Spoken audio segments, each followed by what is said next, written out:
Oh yeah, that video is good. Uh, I hadn't seen that one specifically, but that guy Squeaker made another one, and I had a back and forth. You probably read the back and forth I had with him. I'll read your comments too in a little bit. But actually, you know what? Let me. I'm gonna watch this video real quick so we can talk about it.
So the guy in this video you linked, Squeaker, the first one, he literally sees things that are cut off and then tries to blame it on the curve of the lens. I'm, I'll I'll wait for that one. I figured you might reply to him again or somebody else. I don't know.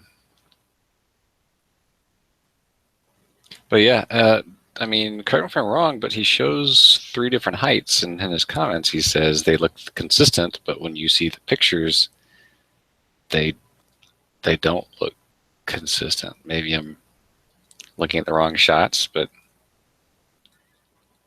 I don't see that at all.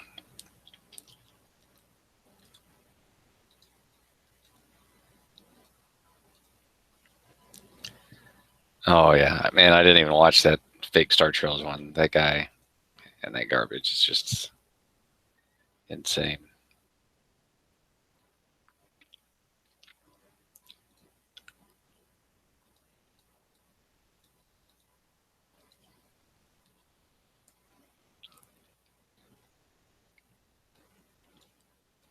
It's really it's sad that he has that name, Feed Your Mind, and this is what he puts out.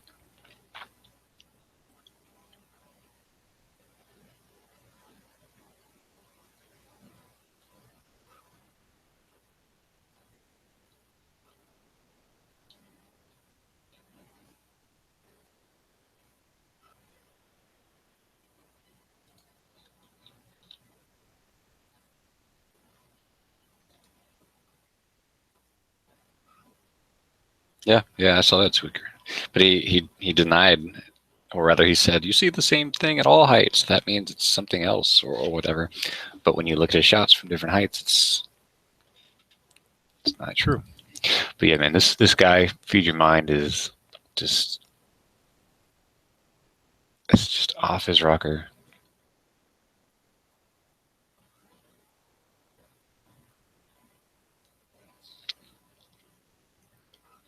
Observatories are heavily linked to Illuminati university systems, huh? But nobody has ever taken these shots by themselves. There's no amateur astronomers anywhere that have done this. It's amazing.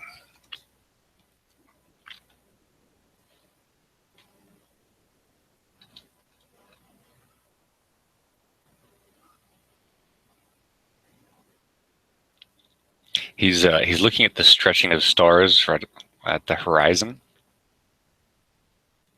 I mean, I assume this has something to do with refraction, no?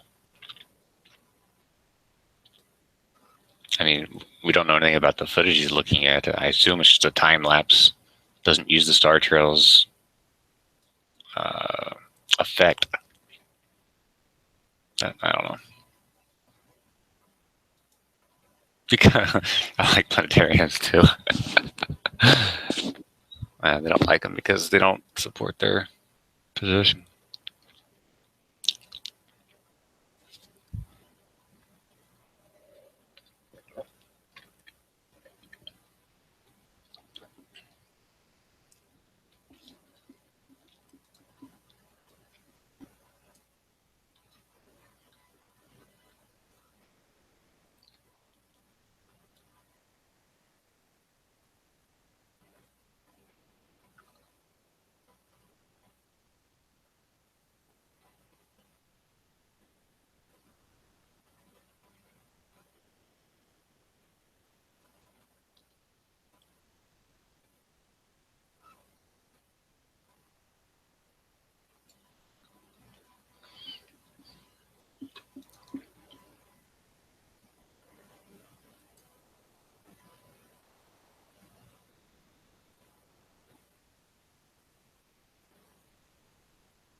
Yeah, I'd like to see him.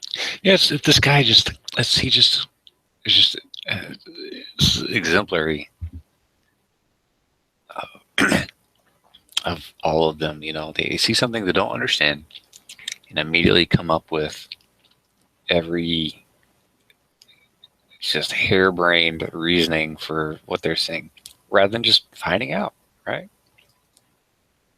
Looking for themselves or digging into it. There's always got to be something else there.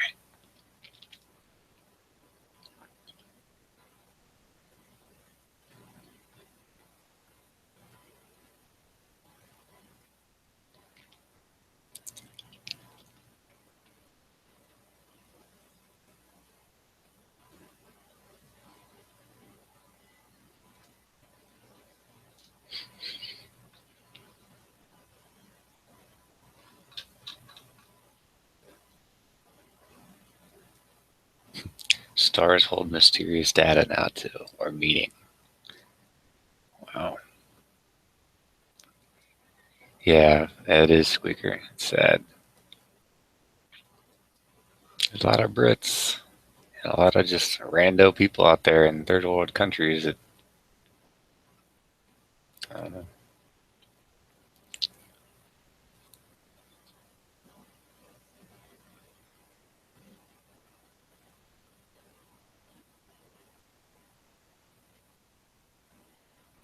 I'm still watching this Feed Your Mind video.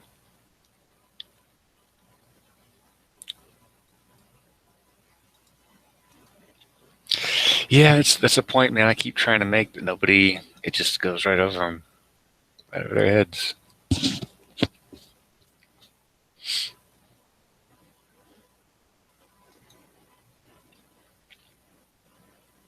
Like, I don't want to have to milk the cows that I drink my milk from.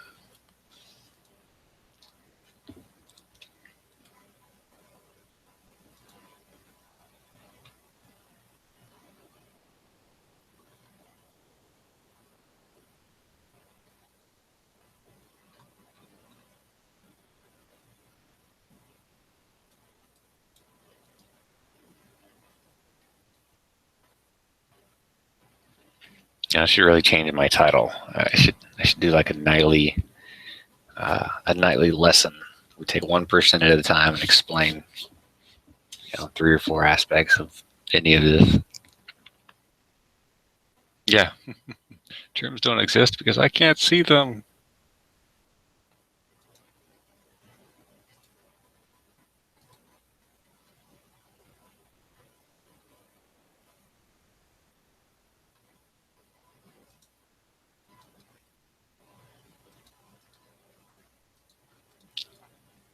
They're talking about rivers running uphill in Justin's hangout now, which is another just absolute nonsense. Like, I don't even know how I could get that point across. That elevation, I don't know. Don't know.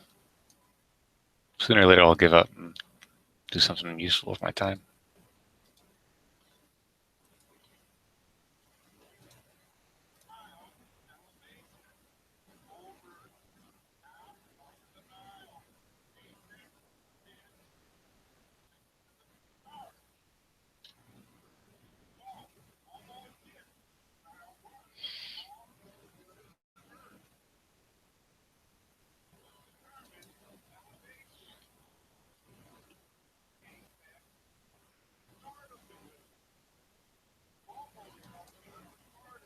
Mm-hmm.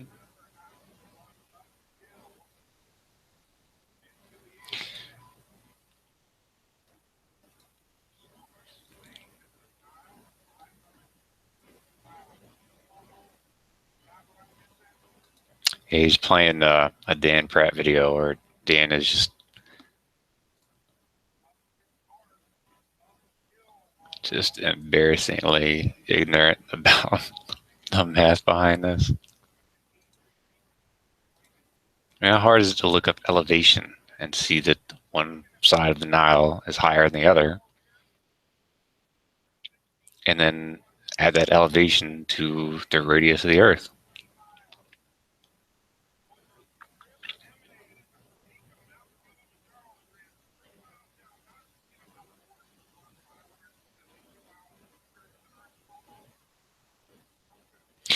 I don't know. We have to figure out a way to explain that gravity pulls from the center, because all of them think that, going uphill means it should go back downhill, but they don't seem to understand the gravity that's pulling it back. I say up and down now, up the side of the Earth, and it should go back down the side of the Earth. But they don't understand that the gravity doesn't pull. I don't know. It's mind-boggling. Yeah,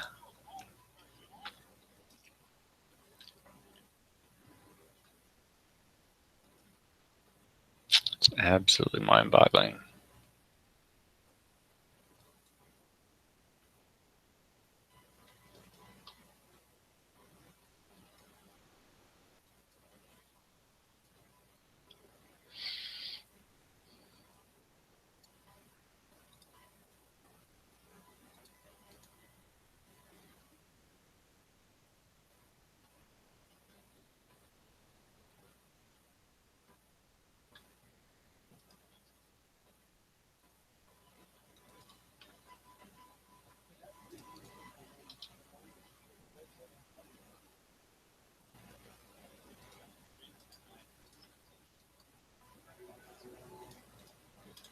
Oh man, yeah, I saw that one. That's insane. Just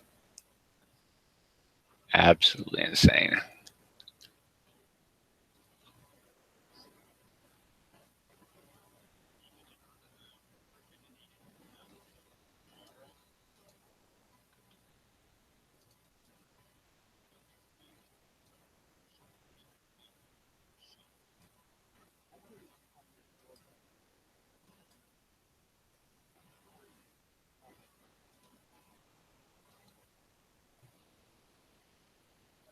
Mm-hmm.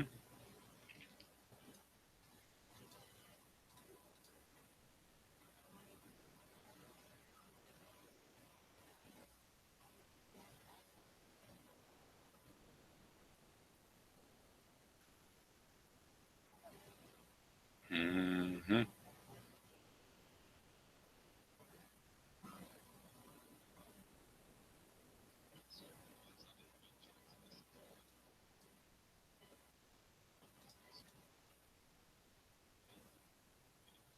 Yeah, yeah. Well, yeah. Cycles were just the name given to the motion, and they didn't know why, right? And now they all just assume. I guess they assume that's normal.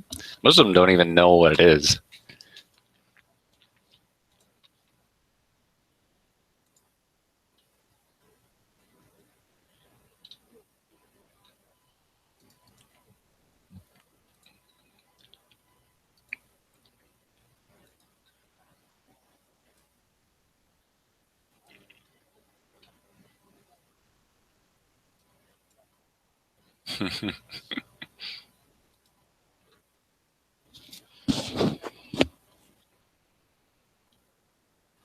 Yeah, I'm still listening to this other chat. It's Pillbox is quite the believer.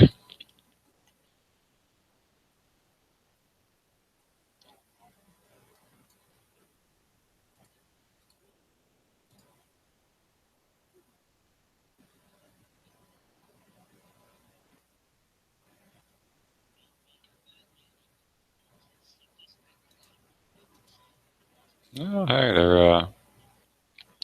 they're shutting down their things. We should get something. Only about 30 minutes left, though.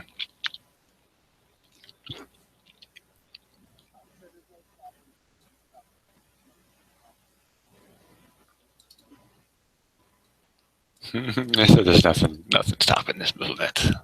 All 50 people on the internet.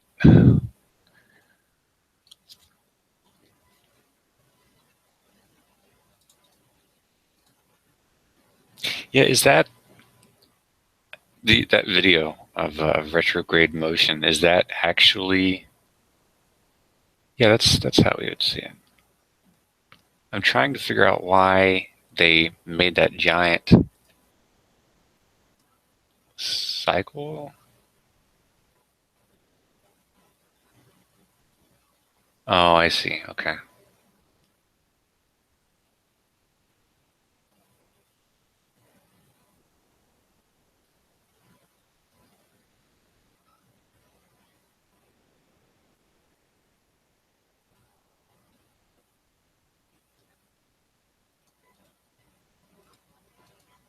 Oh, and this one? Yeah, of course.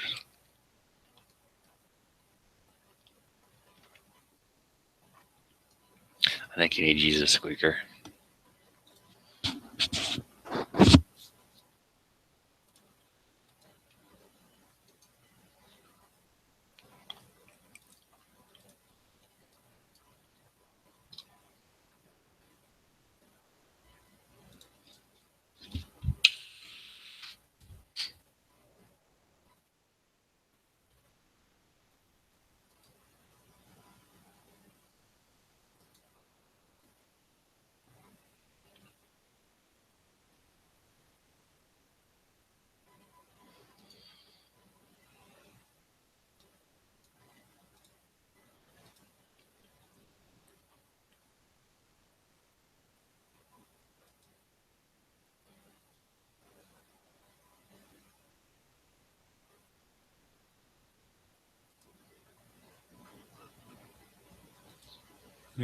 See, there's a moon gazing video. Let's see what this is.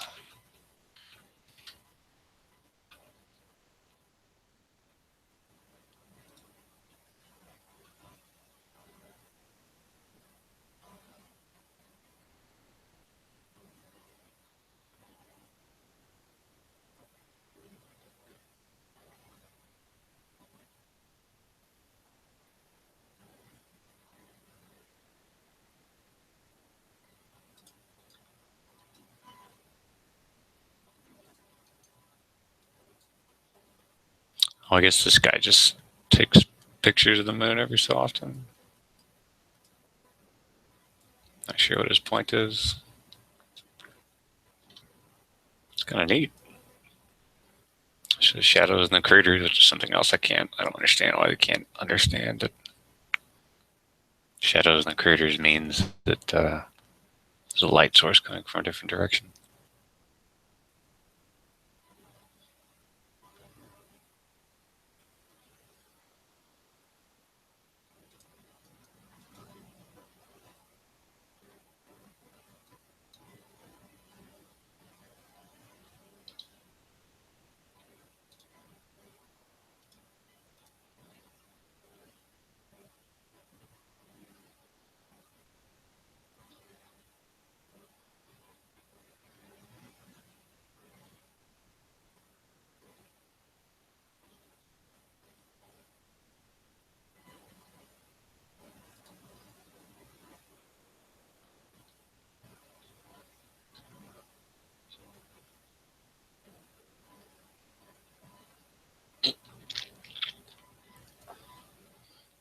Oh, hey, Jim. Yeah, I know. I got about 30 minutes, so we'll see what happens.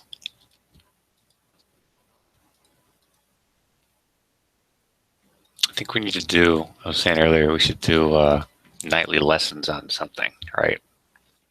So wants to come in and just ask a question about something, or even just topics every night and break it down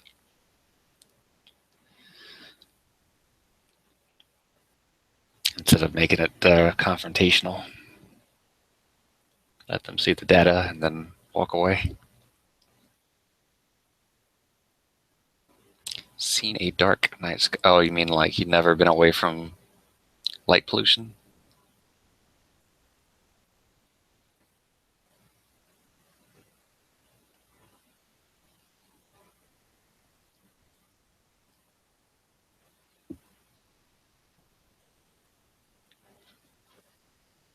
My lesson. Which lesson? I've attempted a handful of some of those guys that don't know how to hold normal adult conversations. They don't really go anywhere. Yeah, the two foreign guys, Migmag and Aziz, were responsive to some of that. I think what I'm going to have to do though is keep like a chart, like a graph, because I think some of them will walk away and forget, and then just assume that there's 15 proofs, but we've already talked about 13 of them, but they still act as if all 15 are true. Australia. I don't remember. It's not curved water. Well, I was trying to explain. No, we were talking with to text us earlier today about perspective. We were looking at someone had done. Let me see if I can find it here.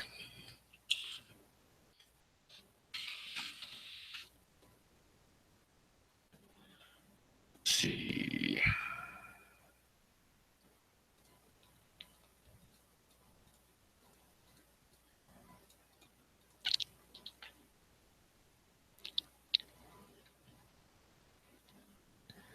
Where did it go?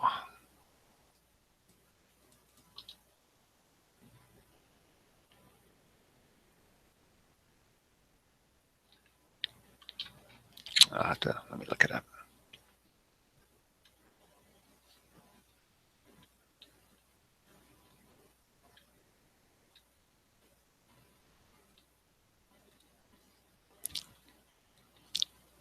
Yeah, let me see here. Yeah, we were talking about the whole you can zoom to bring things back into view.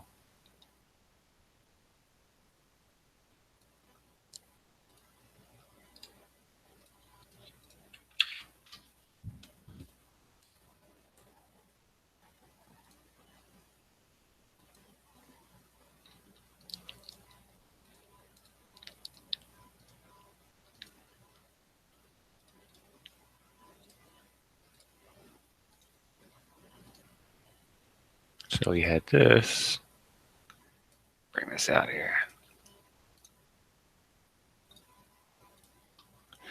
We had this and this. That's not really.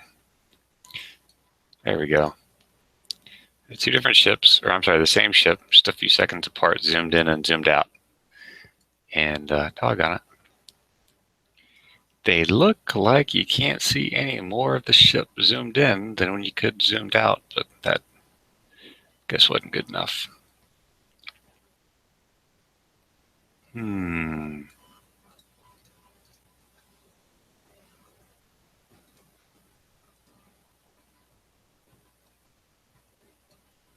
me turn this off. Yeah, Jim, I was listening as well. I was banned over there, so didn't have much to say. Yeah. Well, Soundly's a smart guy. That's why I try to get away or not talk about that sort of thing, because it polarizes people and puts them kind of on the defensive.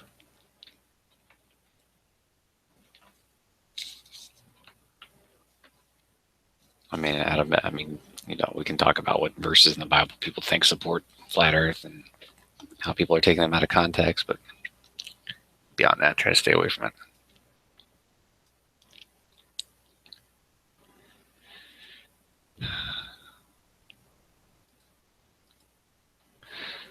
Yeah. Yeah.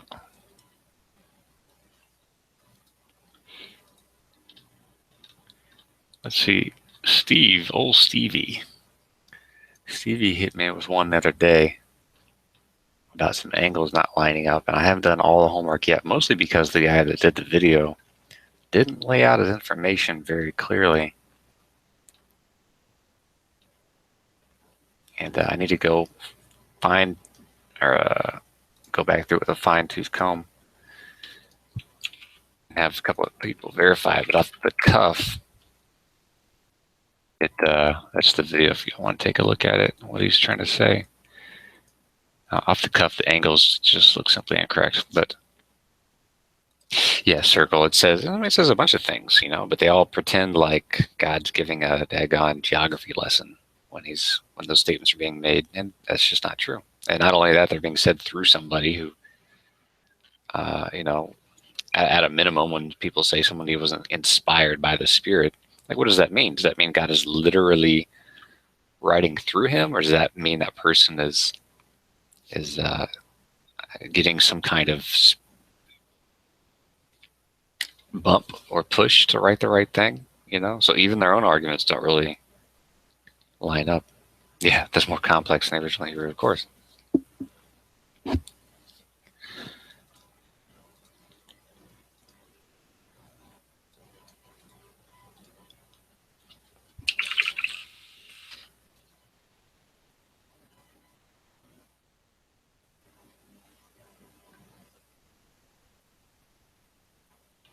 Dang, where'd he go? There's a guy named, there we go. This guy right here, his YouTube name is Flat Earth Math. And I don't know what his angle is, but he's really smart, and I don't think he's a flat earther. But I've been trying to push a lot of him in that direction because he breaks down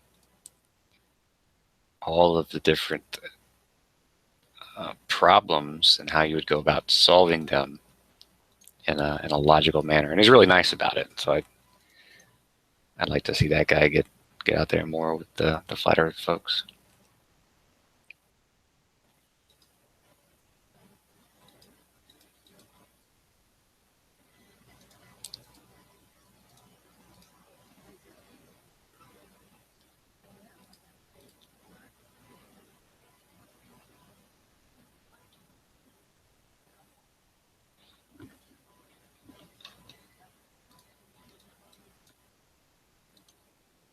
So I don't know if anybody else is listening. I don't have anything to talk about,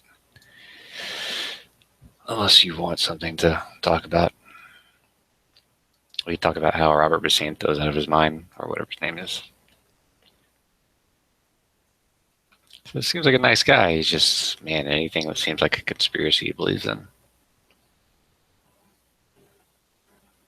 Yeah, I like this guy. He breaks it down Barney style, and basically says if the Earth were round or if the Earth were flat, this is what would happen, and doesn't get any kind of doesn't take sides. I guess in the hopes that some of the folks will pick up a thing or two and run with it.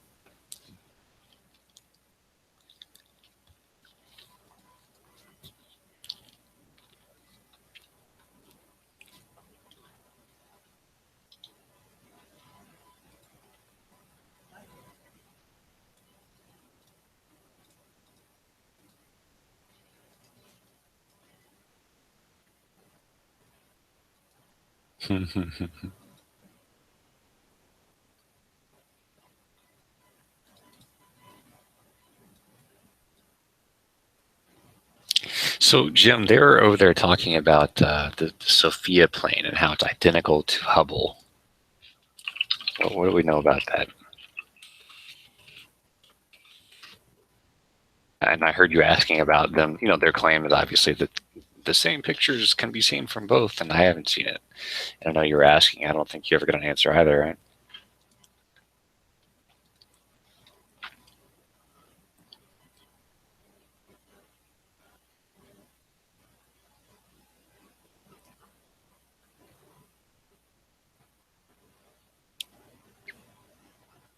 And what is the point of SOFIA? Is it just to have something we can put up there real quick, bring it back, and adjust it, rather than putting something in orbit?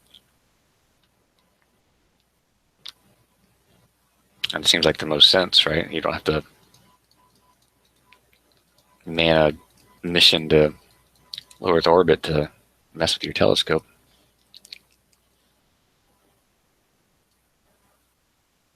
It's only infrared?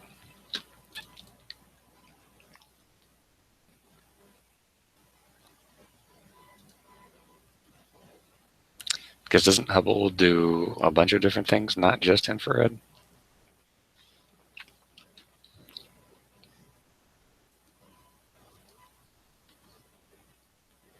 Similar size. Yeah, he said it was identical, didn't he? Yeah, I see it on the website. The Germans are paying for it.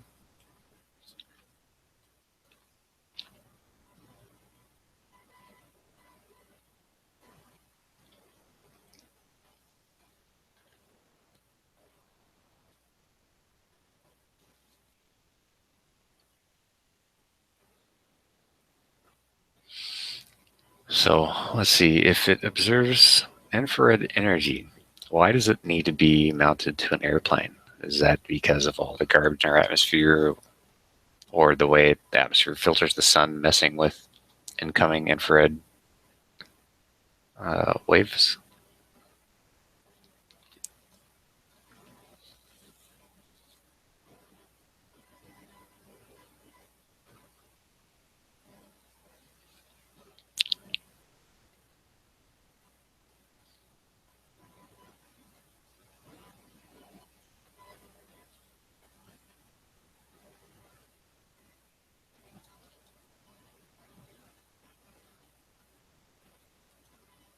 Mm-hmm.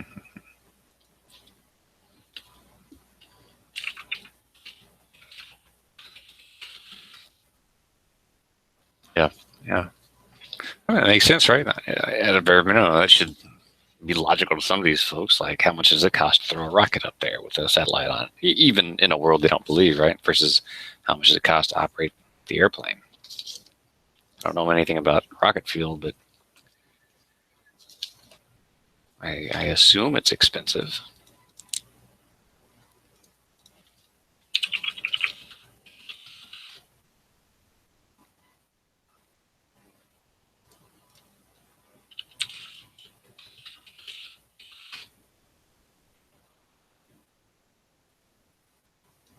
Yeah, just on the Nasdaq, rocket fuel is 2.5 times the price of regular jet fuel. We need more math to work that out, but yeah.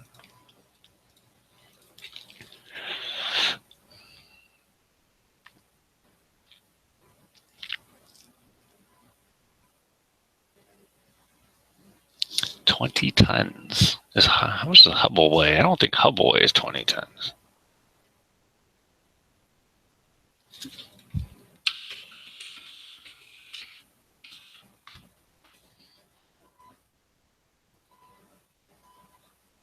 Yeah, Hubble only weighs 12 tons.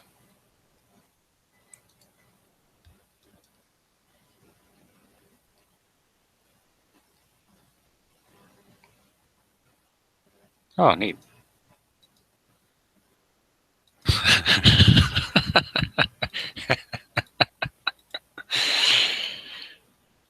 Oh. Do I start talking with a drawl because of Jeff's looking at me? The eye of Jeff.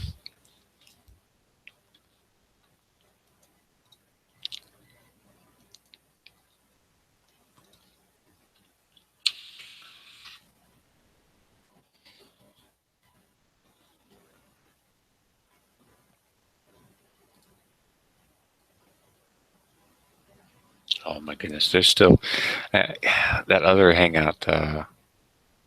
Andrew's channel still has Vidar and Ira, and then the Lost Guy Truth in there. Like, it's just the definition of insanity going on there.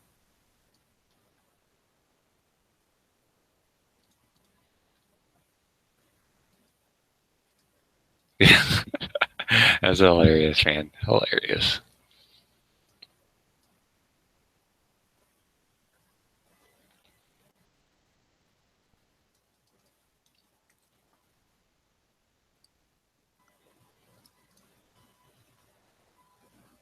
Oh, Dawkins. Richard type.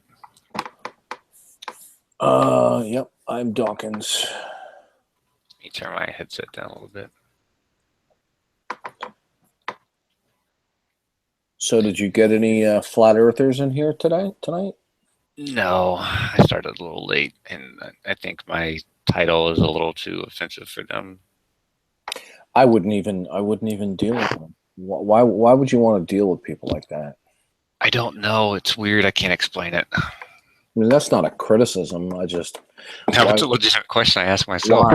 why waste your time on these numbskulls?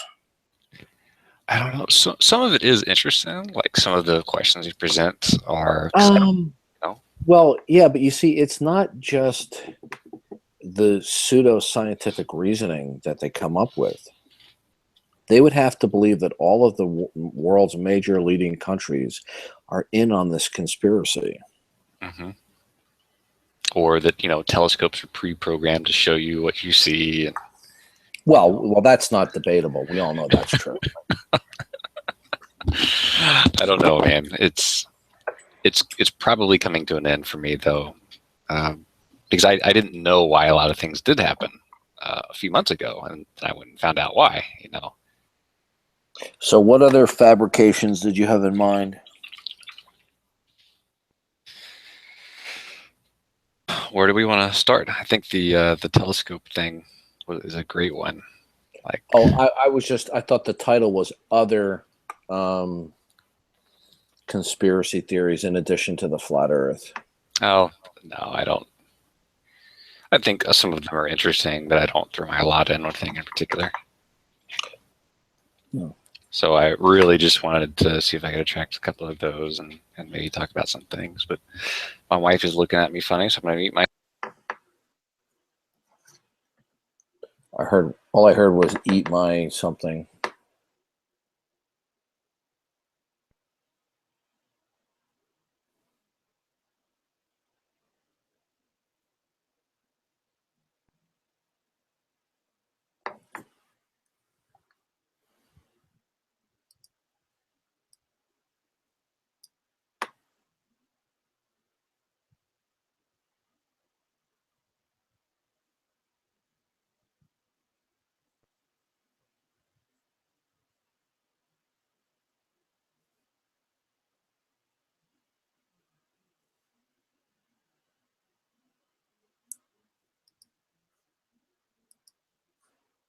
You know why they do that, bro? I hate when feminists do that shit. Like they don't shave their legs or their arms. That's disgusting. God damn. I hate hair. Like, the only hair I got is on my goddamn legs and my fucking arms and my armpits, and my head.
So let's see.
I don't know what you mean, Silver.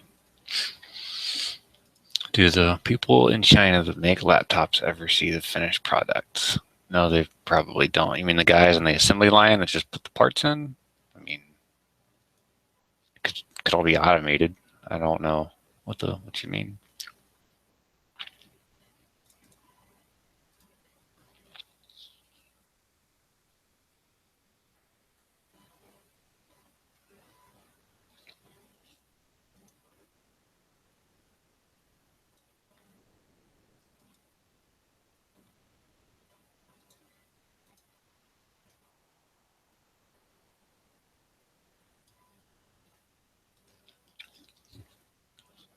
But I mean, come on, like the dude dialed a random guy at NASA.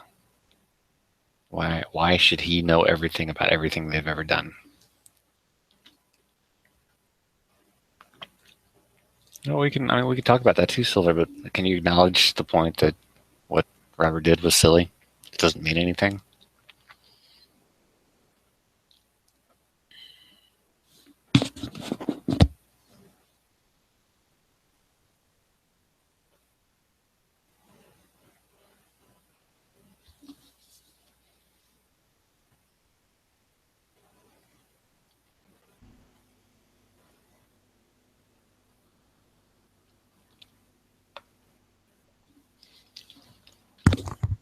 Did I make it this time?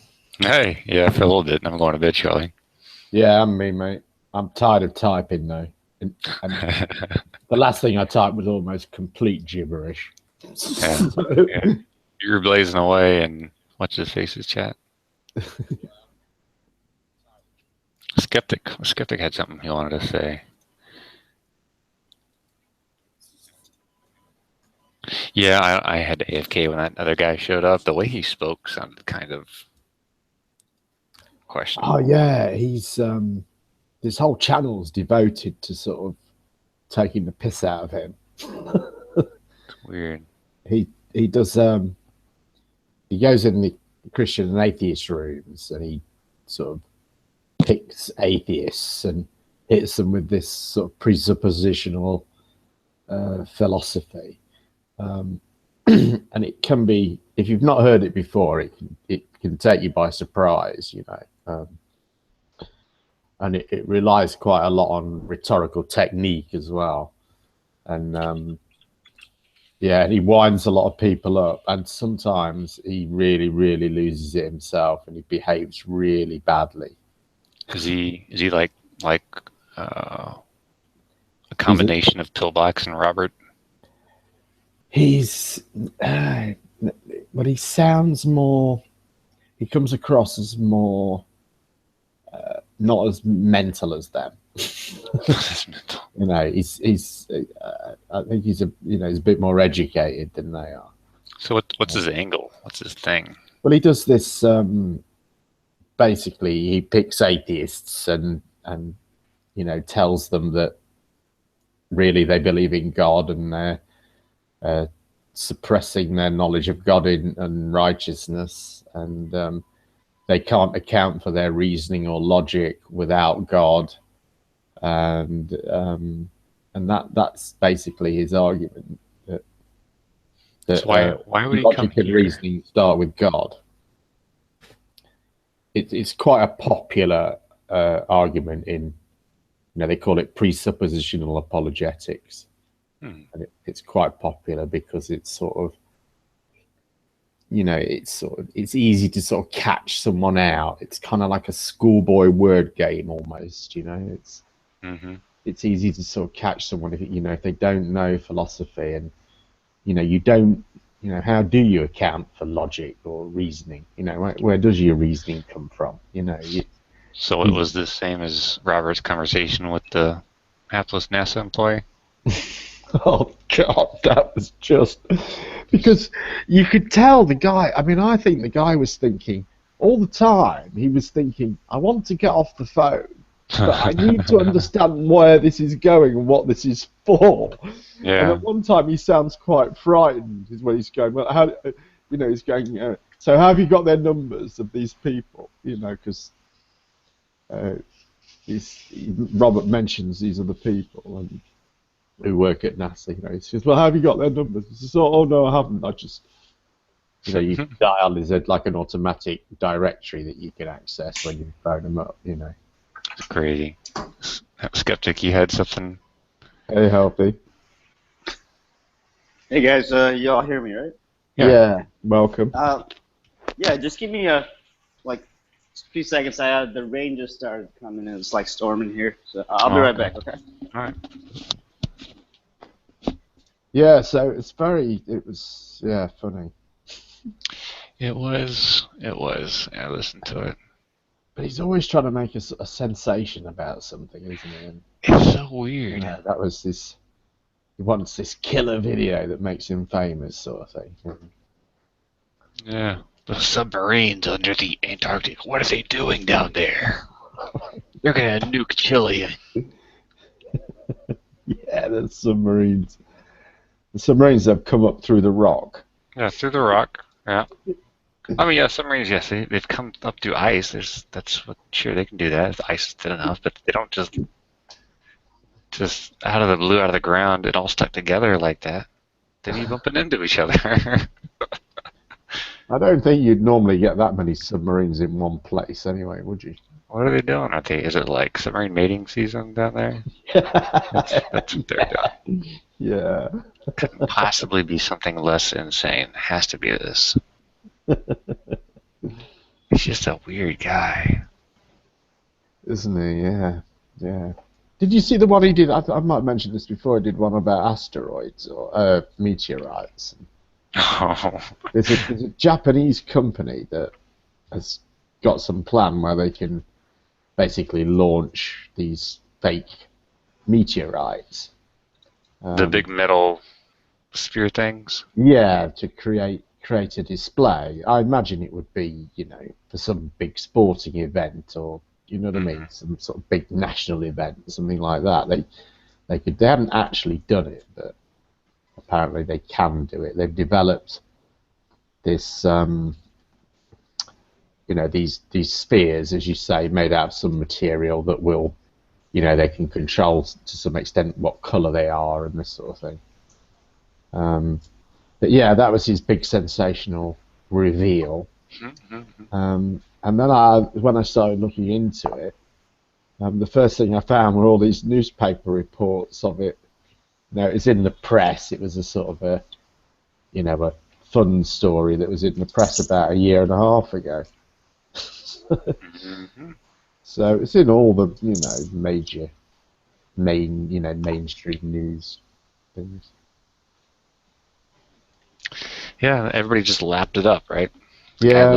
Just, oh, wow, yeah. Meteorites are fake. Yeah, he seemed to think it was damning evidence of something. Yeah, skeptic whenever you're back, just. Yeah, I'm back. Okay. Got in, man, yeah.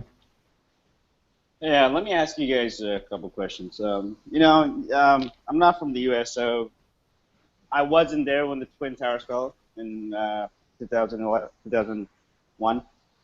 I guess Jem, you're from UK, maybe. Right. Negator, I'm guessing you're in the U.S. Mm-hmm. Yeah, so you guys all heard about 9/11, so can I get like your opinions? Do you all think it's fake or not? Do you all think there was a government conspiracy that brought that down? Well, I don't think it was a government conspiracy. I don't think so. I don't think everything is good, great. This world is perfect. What about you, Nick? You're under the same impression, right? I try not to get into it because it just goes places I'm just not interested in. Right. You know, there's lots of. Because I'm just saying like this, okay? Because when I looked at the evidence, and you know, you have to see it like this. I wasn't there. I only saw what the footage showed me on BBC, on CNN, the news things, right? I mean, I wasn't there. I really don't know. So what did I see? I saw the rubble. I saw whatever was left of it, right? And I saw one of the planes going into the towers died, and the other tower was on fire, and it just blew up. I mean, I don't think it happened exactly. I mean, I don't think the official story is exactly what happened. I don't know where or why or how, or don't commit to anything. I watched all of the conspiracy videos, and I don't think it happened exactly the way it said it happened. I don't really know where, I don't know. I can't commit to anything, except that I don't think it was as plain as it was written to be. I just think that if the US government wanted to do that, wanted to achieve that result, I think the way they would go about it would be to finance a terrorist group through a back channel to actually produce that result. Yeah. That would be, it seems to me, would be the best, most, least likely to get caught way of doing it. Well, the most logical conspiracy theories about it, to me, didn't have, like, the U.S. government wasn't in on it. It was people who were in on it who happened to be in the right places, I guess. Right. The things that kind of stuck out for me was that when I looked at it, it was the buildings didn't have enough rubble. It wasn't enough. What was it? It was 110 stories, right? Or is it 100 stories? The buildings, and when they fell, after they fell, the rubble that they left behind was very little. Well, didn't they have basements, and wouldn't a lot of it have just, like, the rubble was still burning years later, wasn't it? Wouldn't a lot of it have burnt up, I guess, for lack of better terms? Or are you saying, like, the buildings inside were just empty and the whole thing was fake, and that's why there wasn't a whole lot of rubble? No. Here's what the people that made the building said, okay? Mm-hmm. That when the building exploded, this is what they said, when it was going down, most of the material that went into building the buildings, mm-hmm. they've evaporated into the atmosphere, because they couldn't find, like, the 43,000 cabinets, the file cabinets and other things that make up an office. They couldn't find those materials in the rubble. I mean, you should be able to find some of them. They found one file cabinet. Well, I would think that the massive pressures involved would just, like you said, just disintegrate a lot of that stuff. Like, if you've ever, I've seen IED strikes in Iraq, and the worst ones, like, you would have no idea there was even a Humvee there. Yeah, but I mean, you have to understand that this is a plane going through, and that's an explosive, hitting. Anyway, I thought there was a difference, but maybe it's the same thing. I think the problem with things like that is, though, that you sort of, it seems like you're drawing a comparison that isn't there. You're saying there should be more rubble. Well, based on no, there what? Should be something. We Did don't you see the rubble, Jeff? We don't. Did but you we see don't. it? But we don't see buildings collapse every day. We're not in a position to make. Yes, you do see buildings collapse sometimes. All you have to do is go near a building demolition, right, and you can see it fall. What's left? A pile of bricks. It certainly doesn't. It's a fraction of the volume of what was originally there. I don't know.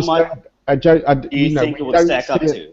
We don't see an event quite like that every day. I mean, even a demolition, I don't think is quite like that. And we're just not in a position to sort of make those sort of claims. I mean, I know people make similar claims about the aircraft. They say, there was no wreckage, or there wasn't enough wreckage, and this is a really, really common claim with when passenger jets crash, because they're made out of fairly flimsy materials, and if they crash in such a way where they plow into a mountain or plow into the ground, often it's reported by whoever finds it, reports it as a light aircraft being has crashed because there's so little wreckage. I know I've switched to a different topic, but I don't know. I just don't think we can make those sort of comparisons. We don't see anything like that happen to be able to. No, I think we do see it happen, right? When we see buildings fall, I mean, you can make a building fall. You deconstruct a building to construct something new. You see it fall. I mean, you can see it if you just go and look for it. Okay, but the point I'm trying to make. But this one has 10 floors below street level. Yeah, you can make that argument. You have an underground facility, so maybe a lot of it's sunk down. Yeah, so maybe I should look down, right? And maybe if I look down, I would find all the things that belong in an office, or at least some of it, right? I just feel like there's a little bit of dishonesty going on over here when two towers that are huge, the largest, tallest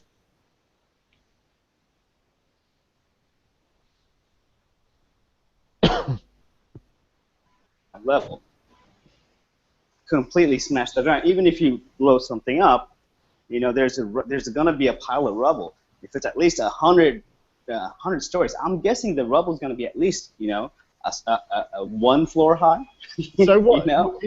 What are you saying then? That what am I trying to get to is well, let me put another point out there. Do you guys remember the 9/11 report? Yeah, I don't know a lot about it. I haven't followed this. Did you look at it, Negator, or have you looked at it? The last thing I read was that it was just really inaccurate, I guess, and a lot of people. There was were a lot of demanding- holes in it. Yeah. There was a lot of holes in it. It just doesn't make a whole lot of sense because they should have kept the materials that that was in the. No, I get you, buddy. I got you. They shipped it all off to China to be melted down, right? It's like the same very day, or like within 2 days, not even 2 days. I think it was that date. I mean, the date is specified in the report, but it just doesn't. I don't know. Like, why would they do that? This is like so huge. I got you, man. There's a lot of things that make me raise my eyebrows. I totally. And here's my third one. And maybe you can kind of help because it was a while back. I don't really remember. It was like $29 million was spent on that report. Okay, and maybe it was a little bit more. 29. I'm reaching for figures here. I just know it's not huge. Yeah. Whereas the Clinton scandal, it was like $86 million were spent on that to investigate the Clinton blowjob scandal. Okay, and the 9/11 Commission report, that was $29 million. This.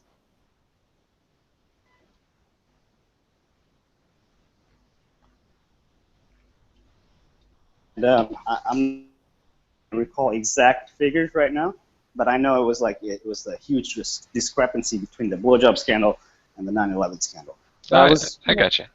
So that really made me wonder, like, what the hell's going on? You know, what is going on? I mean, I wasn't there. I really can't say for sure. I mean, if I can't see something with my own eyes, I'm obviously going to be skeptical about that. And whatever they tell me in the news, I guess, you know, I have a bit of a bias against the news because I know the news doesn't always tell me the truth, and I know that the news is scripted. Okay, this is my personal view, and I've seen it happen where it is like this. So what I'm trying to get to, or my point that I'm trying to drive home, is that there's dishonesty in the government. There's dishonesty in the media. There's dishonesty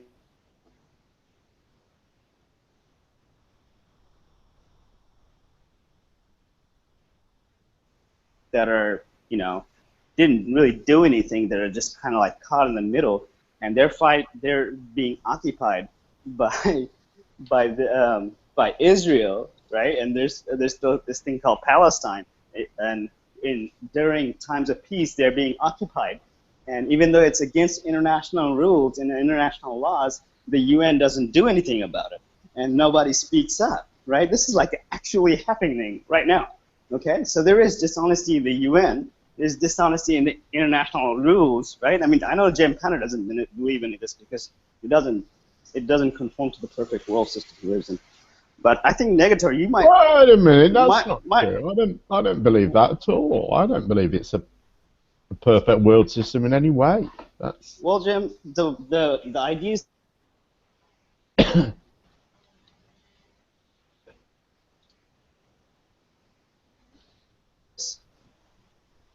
You're sorry. kind of mistaken, buddy.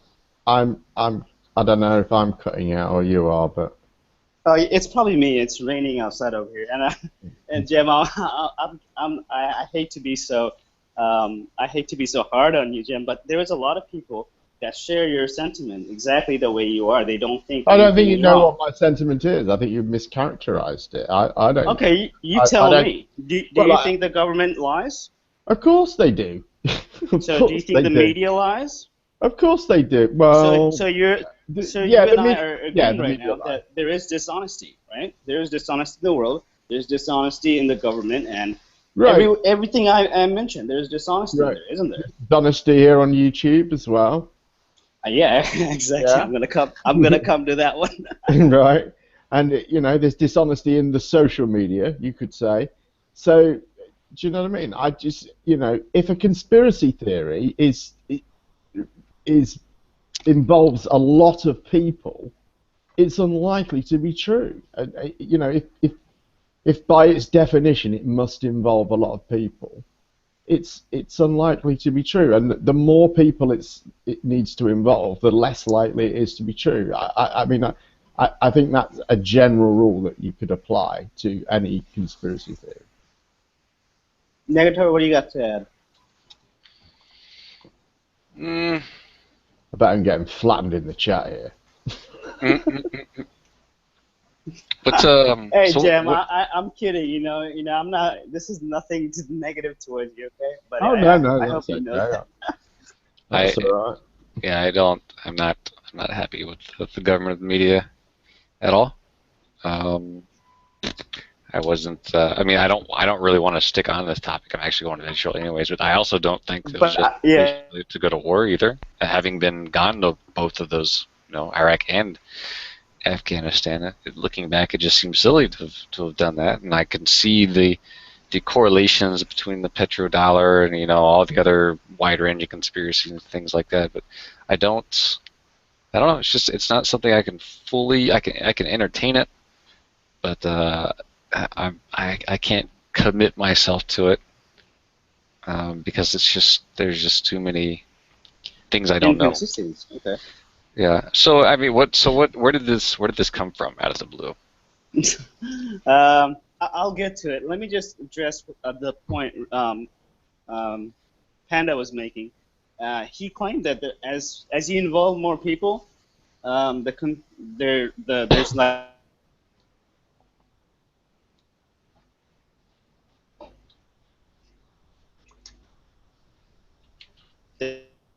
involve more people, it gets harder to keep something a secret.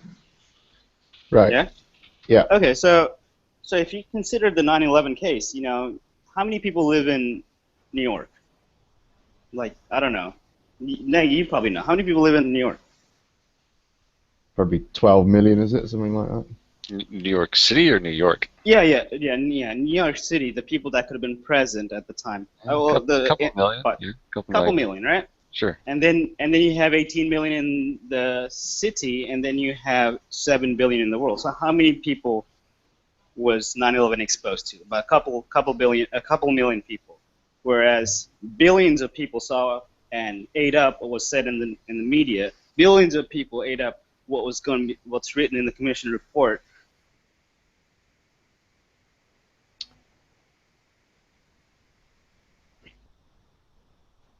Going to be convinced of the story.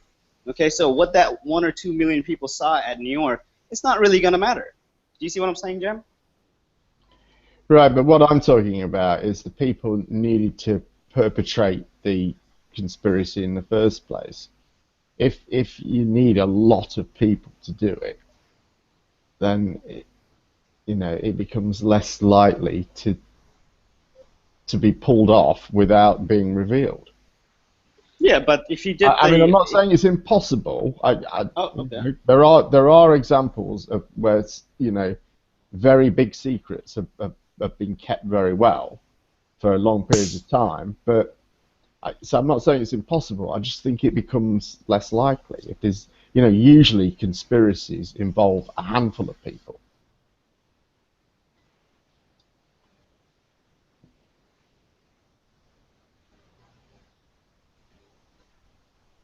These movies where they rob banks.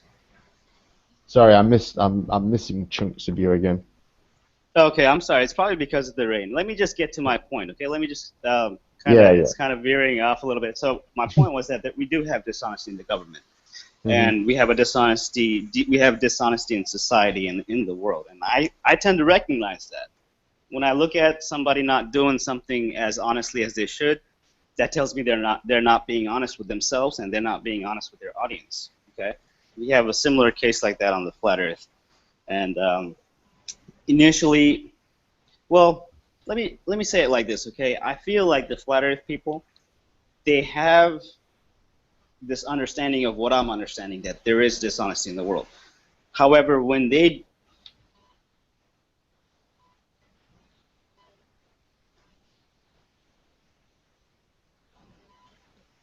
this research that I'm doing, I need to make sure that it doesn't fail ever, or it aligns with all the evidence, okay? And there's like not going to be somebody that comes along that can easily refute it unless you have a very logical argument to present to that person. That okay, now this is the reason why it's happening, yeah, and you can explain it to them.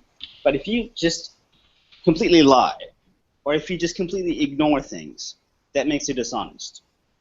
Okay, and one of the things that was very easy for me to disprove, or at least disprove that the world is not flat. Okay, one of the easiest things to do would be to take one of those flights from South America, from Australia to South America, or Australia to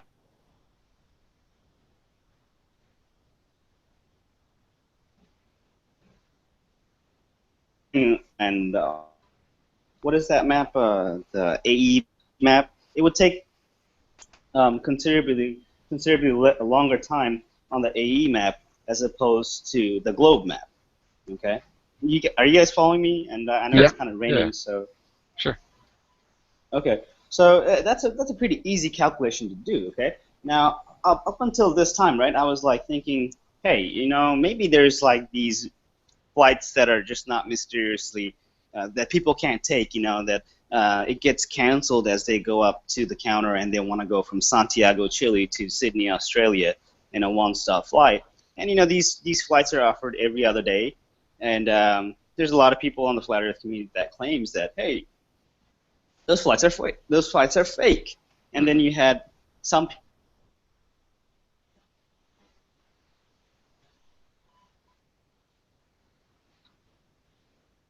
So they're a bit vague. They're kind of scratching their head, like, I took that flight. Maybe there was a refueling stop or something that I was sleeping and I didn't remember. So maybe it took 12 hours instead of the 8 hours or the 10 hours that it would take on the globe map. So I thought maybe I could give the flat earthers a little bit of leeway, that maybe they don't have the information, maybe they don't have the people to find out if that information is actually true or not. But judging by all the videos that are coming out from the flat earth community, it seems that there's like this cognitive dissonance going on in their heads. Like they got out of one cognitive dissonance, which was the globe. And I don't believe in the globe, by the way, guys, and I know you both do, but that's just another discussion we can have a little bit later.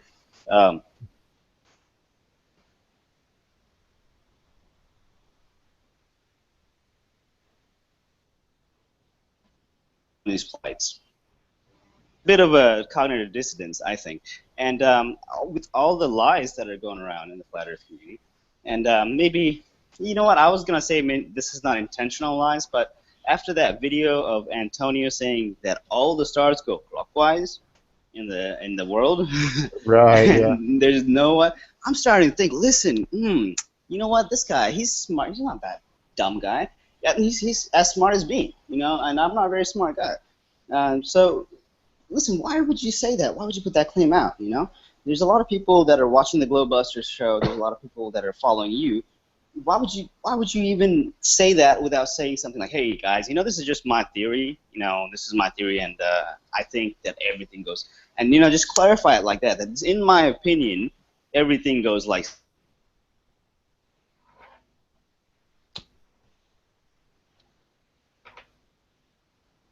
All the stars are doing a carousel around the North Pole, and it's going clockwise.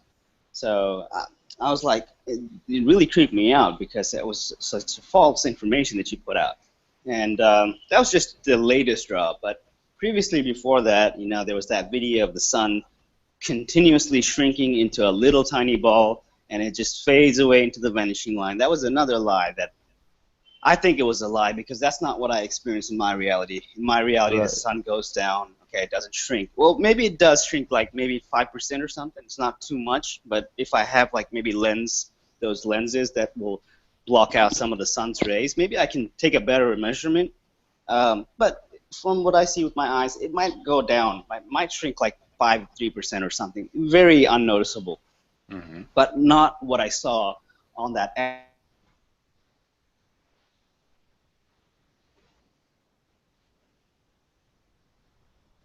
Fades away. Okay, I think that's dishonesty. I think what Antonio did was dishonesty. Also, you got the moonlight experiment.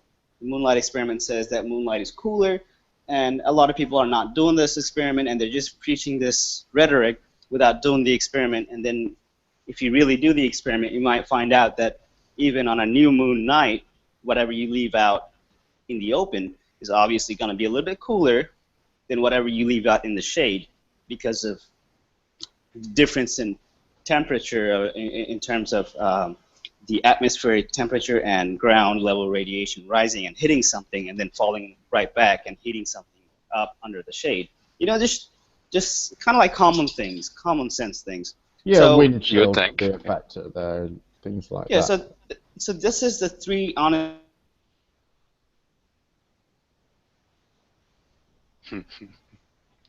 Damn, that's annoying. You know. Hey, you said you broke up. You said this is the, and then it went away. Okay, sorry about that. Do you still hear me? Yeah, I'm sorry, I'm Yeah. ranting. That's okay. I'm ranting because No, go ahead. You sound like you were about to come to your. yeah, my point is that so this Southern Flights path thing, right, where we can't verify if you can take a direct flight from Sydney to Santiago. I think that flight now, after seeing what the flat earthers are doing and how they're twisting the truth and how they're being dishonest, I think that flight definitely fucking exists. I mean, now I'm like completely opposite to that. Even though I cannot confirm it, I know now it exists because I've seen flat earthers hide information, twist truths. So now I can't trust them. I can't trust them at all. So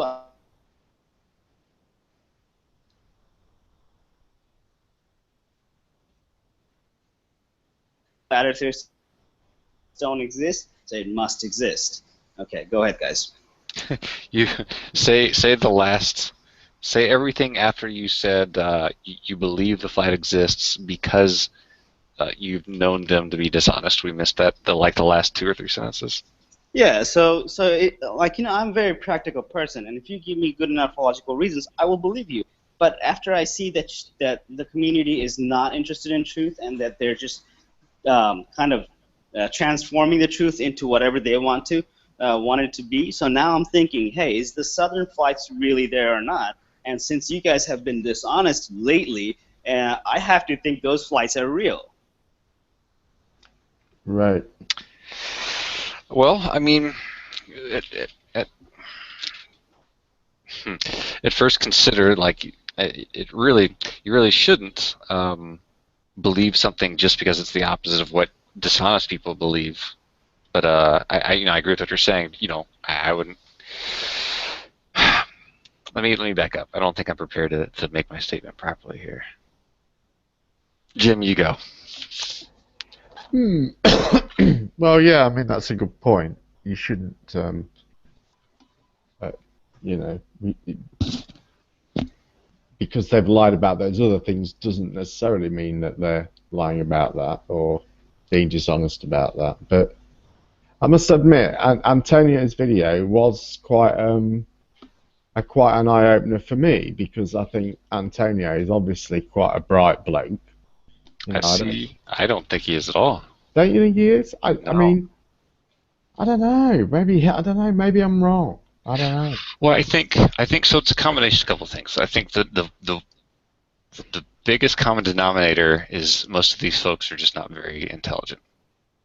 I think that's like 60% of it, and the other 10% of it is actual data, right, that influences their beliefs, and then the other 30% is the belief itself, right? Like they've propped themselves up so high, they know this one thing that is so important to the world that they could never possibly come down from it, right? Like they've built up their position and this mythos that anything goes, like, at this point, right? Because it's so important to them. It validates them individually. Like, you look at all the time these people spend on it, right? So to believe otherwise would be taking away all of this effort and all of this, like, you see these testimonial videos from these folks, like like Jail Bird or whatever her name is, and all these I know, Peleg, they all claim to, like, they've come to a new realization about the world, right? It's an awakening. So to take that away. Yeah, I hear what you're saying. Hang on, I'll be right back. Right.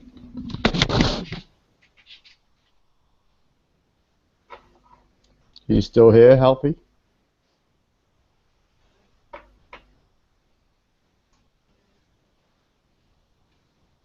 Yeah, sorry, I'm having some breakfast. Go ahead. Sorry, I'm back. But yeah, I mean that's just it. It's like at this point in their system that they would lose so much by giving in to reality or being honest that it's not possible. So they'll go to those lengths and then combine that with their natural ignorance, like Antonio's complete inability to do math or even form a coherent argument. What is he really saying about those reverse star trails? What do you think that proves? I know, because the premise of the video seems to be based on the idea that the stars in the north should appear to go clockwise, when in actual fact they shouldn't. They should appear to go anti-clockwise. So yeah, he doesn't even have a coherent argument outside of, somebody might be lying, and that's it. So, I mean, yeah, yes, you should. I don't think you should trust any of these folks with anything that they say, because it's all just so much of what they say has nothing to do with how it actually works, because why they're saying it is not influenced by facts and data. It's influenced by belief and need to be validated. Yeah, I think you're right. And I think that they, a lot of the time, I think that they need to, I think they don't like the randomness of the world. The fact that bad shit can happen to anyone. I don't think they like that. And I think they like to believe it's all being controlled, and, if they're not, getting it up the nose of whoever's controlling it, they'll be okay. A lot of... Sorry, are you done with your thought? Yeah, I don't know. I change from day to day, And even watching Antonio, when I saw him talk about his video, he seemed like he was almost biting his lip when he finished giving an account of it. He was on some show, I don't know, Nathan's show, I think. He looked like a child that had just told a lie and was waiting to see if his parents were going to buy it. Do you know what I mean? Well, he's really a weird character, though, and a lot of them are like they're just weird people that they just have some wires crossed. Yeah, I know what you mean. Like I step back and look, like, how do normal people interact? And I realize that it's just not. This is also strange. Were you saying there may be some other conspiracy behind the conspiracy of the conspiracy skeptic? Or is that where you may be going with that? I'll tell you where I'm going with this. This is what I'm seeing, okay? So I've got this I've got this realization that I can't trust the world because of the dishonesty they have put out there. And I'm sorry if I misuse some of these words, guys. So just kind of correct me if I do. I feel like, like I said, like we kind of agreed with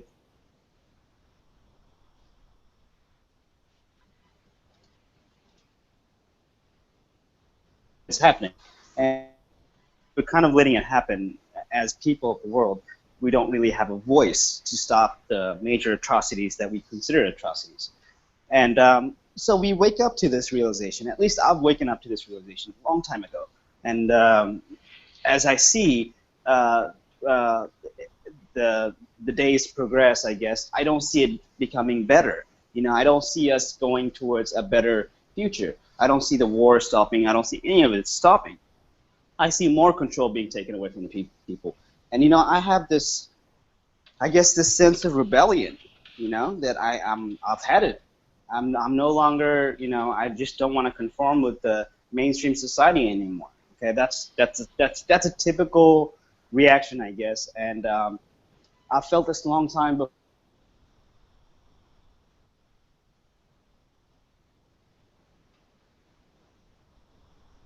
To say they don't have any leaders, but you know what? Let's be honest, okay? Let's get critical if you want to. Most people are followers, okay? This is the society of what it is, okay? Most people are followers, and there's some people that are leaders. So what happens is these not so good leaders or not leaders at all, they're going to put out some information. They're taking advantage of those people and their outlook on the world, that the world is not all right, that the world is fucked up in many senses. And this character like Antonio, maybe he's appealing to that part of the audience. And the audience, I think there are intelligent people in the audience, but most of them are lazy. They're followers, I think. They're not willing to go up there.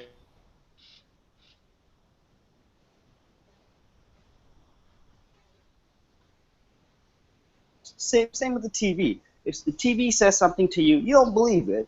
You shouldn't believe it. You should go out there, do the research, and try to come up with what you think you can come up with after the research. And if you don't do the research, you're just gonna go ahead and believe what the hell they tell you. And that's what I think is happening, is that they're taking advantage of these people, and these people are too lazy to go check for themselves. Well, I think that perhaps to an extent that's true, but I think you guys are quite unfair when you say that. You sort of accuse everyone else of being asleep and just watching TV all day and not giving a damn, and I just don't think that's true. People just express it in different ways, I think. But I think a lot of people are pissed off with aspects of society, and I think particularly recently with the wars that we've been involved in and the dubious reasons why we've been involved in them, and then the financial collapse, and how that has affected a lot of people, probably just about everyone, and yet none of us are responsible for it, and no one seems to be responsible for it. So, and I see it here. I see the way that, like for instance, we've got this in or out of Europe thing going on at the moment, and the political arguments that are being presented are just ridiculous. They're like comic book politics. I mean, it's like watching flat earthers. I mean, it's ridiculous. It's an insult to your intelligence. But I just don't see the solution to that, to be running around saying the Earth's flat when it clearly isn't. It sounds like they're all looking for like a grand solution. Right, and there won't be one. It'll be a slow revolution, but I think it's already happening. We see, or maybe it is, I don't know. But I mean, I've been looking at eco communities. Because I quite like the idea of getting out of the rat race, and That'd be nice, huh? yeah, and I look at how could I achieve this, and what would be the best way to do it, and You know, this permaculture food production, you know, farming, you know, it's really, really productive. I mean, it really works, and you know, you can grow a lot of food in quite a small space. And you know, I think we need to, more and more people need to be practicing these things and living in these. They say communities of up to about 200 people work well and don't really need any leaders or anything. You know, you can just sort of meet and agree between you on things. And I think, you know, that could be a good basis for a future society. You know, do we need massive cities anymore when we're all connected anyway? I don't know, but I think that, you know, these things will happen. You know, things do get better. I just don't think that, as you say, I don't think there'll be a, you know, a day of revelation or you know, rapture almost. Oh, I guess if you spend too much time contemplating stuff that's just so far out of reach, then yeah, you'll start to feel hopeless, I guess. Right. Like I feel you, you know, I got you, man. The world is in a crappy place. The government's jacked up. You know, voting is, at least in the States, it doesn't mean a whole lot as far as I know. The media has much more to do with, you know, who's going to be the next president than any logical, you know, argument. It's all insane. It's out of this world, you know. But I guess I have the middle stability to say, you know, I can still enjoy the life I've got. You know, I don't need to. I don't think these people have that. Maybe, I don't know. You find your own direction, don't you? You find you don't have to find a solution for everyone. You find a solution for yourself. Let everyone else worry about themselves, you know. And you know, if we all find our own solutions, you know, ultimately it will be a grand solution for us all. Yeah, hopefully. But yeah, I don't know. Sorry? I don't know if you guys can hear the rain in the background. No. Okay, good. So, like you guys are saying that, you know, society is not what it's cracked up to be, and I understand you can be happy in your life, and you know what? I'm a happy person too. I've got pretty much everything I want in life. You know, of course, there's still things that I want from life. You know, I'm not married. I want, you know, one day to have a family. So these are things that I look forward to, and I'm not, you know, I'm not like, you know, completely sad, or I'm not angry at the world, nothing like that. But I see what's going on, I recognize it, and I guess, in a sense, I was looking towards this community, and I thought maybe there's going to be truth here, because that is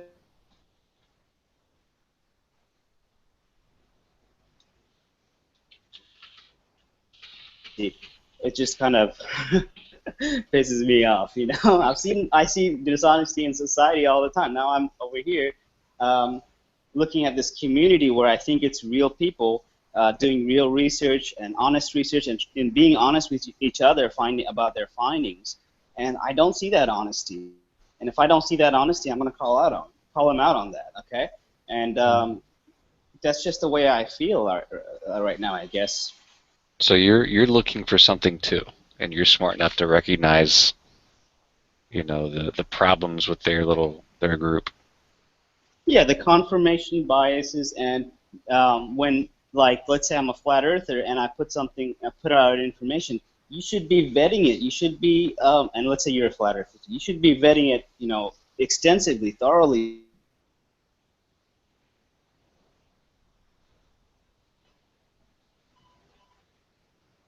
We can go back and put out the good information.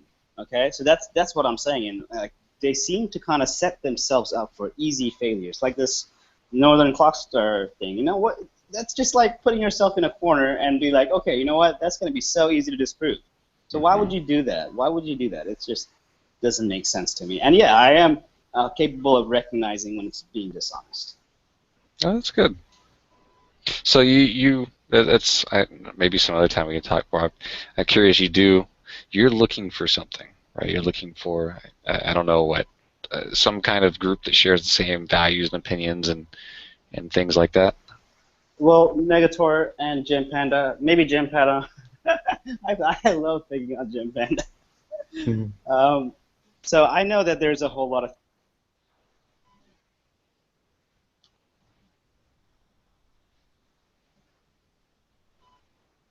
um, you'll see that the military usually gets whatever technology is developed or discovered. They get to use it first. Just like the internet. You cut out before you started talking about the military using the technology. Okay, I'm sorry. Yeah, it's raining out here. Don't worry about it. It's okay. It's okay.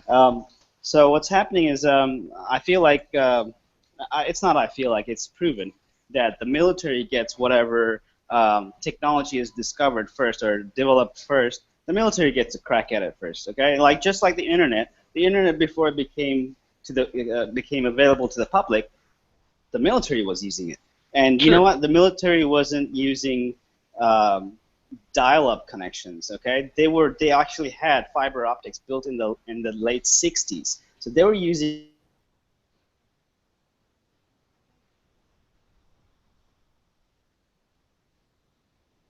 got to use the drone, okay, and they weaponize it, whatever, remote control capacities and whatever. Okay, everything goes through the military, especially with the new technology, and they get to use it first, and then years and years later, then the people get access to it. Are you guys? Do you guys think that's true? I mean, it is true, but it's not. I don't think it's on the same timeline that you hear a lot about in these circles. Like fiber optic in the 60s, like when you make that statement, like fiber optic nowadays allows, you know, a vast amount of communication over long distances very reliably, and that's not how it was back then. But yeah, I mean, sure. So like, you know, Desert Storm was the first war fought with GPS, right? And how many years later did the GPS become common? Who was GPS? Sorry? World War II was GPS because it was invented in the 40s, like 40 something. No. I mean, the first time we actually got to use it, right? I thought it was used in World War II, but okay, yeah, go ahead. Global positioning from satellites in World War II? No, the GPS, the ground-based one.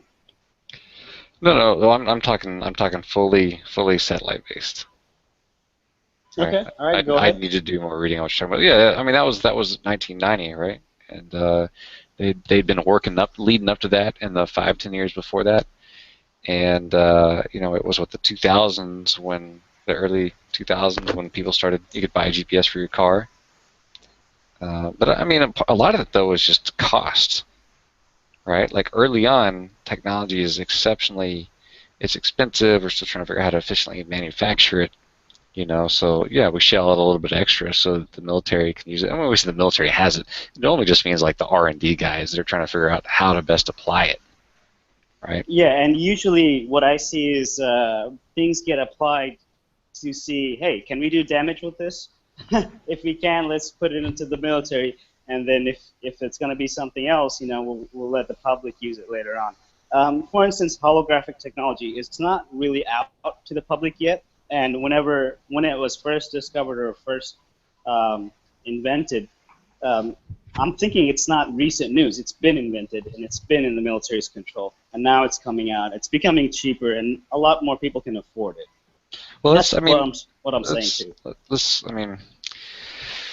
So let's just be honest, right? Like when I hear the comments made, you know, about technology and the military has it first and this, that, and the other, it always, to me, like that starts to sound like a very romanticized, almost comic book military that we're talking about, like something straight out of the Iron Man movies. And that's just not, you know, there is no army of soldiers running right now with holographic projectors on them, you know.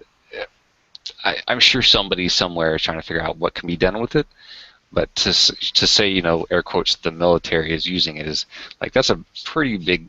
That means that's a leap, right? It's a huge leap. But you will not hear about it because it goes against national security. That's the excuse you'll hear. That no, we won't reveal this information to you. we won't disclose this information until 30 years later, and Well, that's when you'll hear about it. What I'm saying is that if like a ground war broke out right now between us and Russia, you wouldn't all of a sudden on the news hear about all of these holographic projections being used to fight them. It wouldn't happen.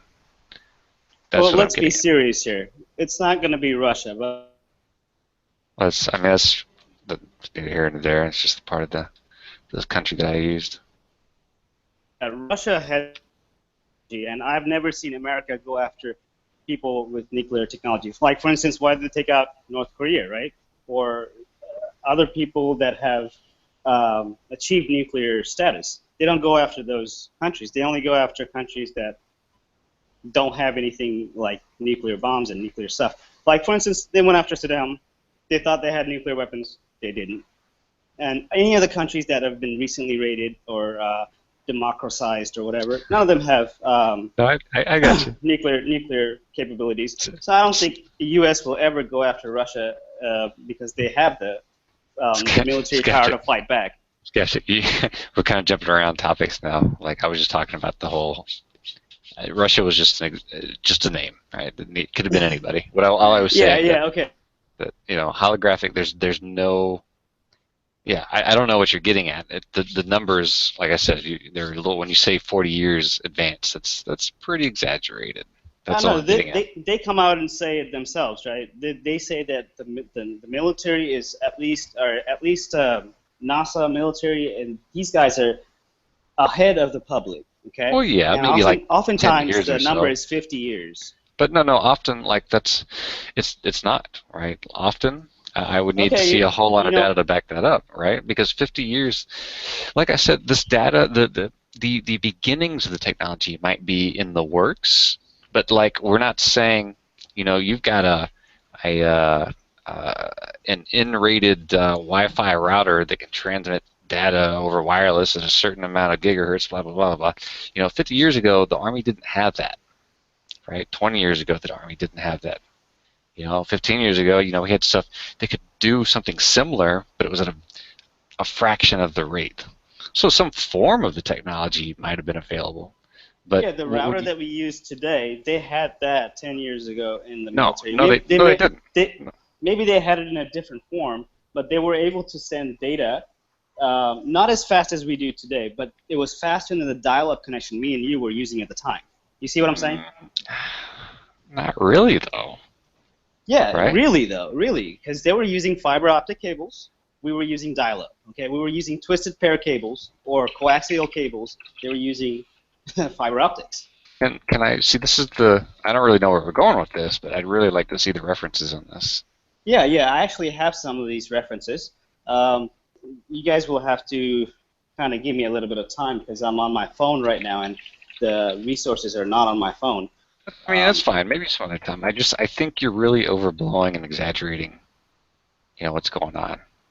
Like fiber optics today, we can run from Great Britain to the U.S. and have an excellent connection, right? No, it's run worldwide, undersea cables. It's worldwide, and just not just Great Britain. It's a whole world. It was just an example. Just because the Atlantic is big. That's all the example was. Okay. I'm going to get going, guys, because it's really, really late for me. So, yeah. Hey, Jim. All right, man. Hey, Panda, don't be mad at me or anything, okay? No, I'm not mad at you. I'm not mad at you, man. It's a good chat. I enjoyed it. We'll do it again soon. Thanks. Okay, we will. Okay. See you soon. Mm-hmm. Bye. My point was that, Negator, that the technology becomes available to the public much later. And maybe you are correct that it becomes cheaper and then it becomes available to the public. And until then, it's not available to the public. Yeah, sure.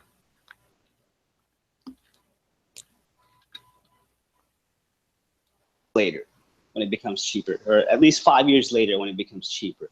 So the technology of the holograms that we see right now, you've seen this, right? Mm-hmm. The holographic technology. Mm-hmm. And you can shoot pools, and there's this really cool gadget where it lines up the pool shot, and you can kind of use that as a guide. I mean, I thought that was so awesome. And the thing is, it's pretty expensive right now. If you go and try to buy that, it's going to be expensive. So not a whole lot of people are going to use it. but the technology is available to the public now. Mhm. But when was this technology created? I mean, if you look back at the history, you'll see that it was at least 5 years ago, at least 10 sure. years ago. Sure. So that's the point I'm making. So while it's in this testing phase, who gets to test it? Mm-hmm.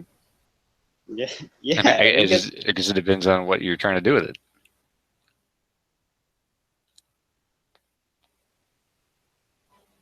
It seems like the back at it.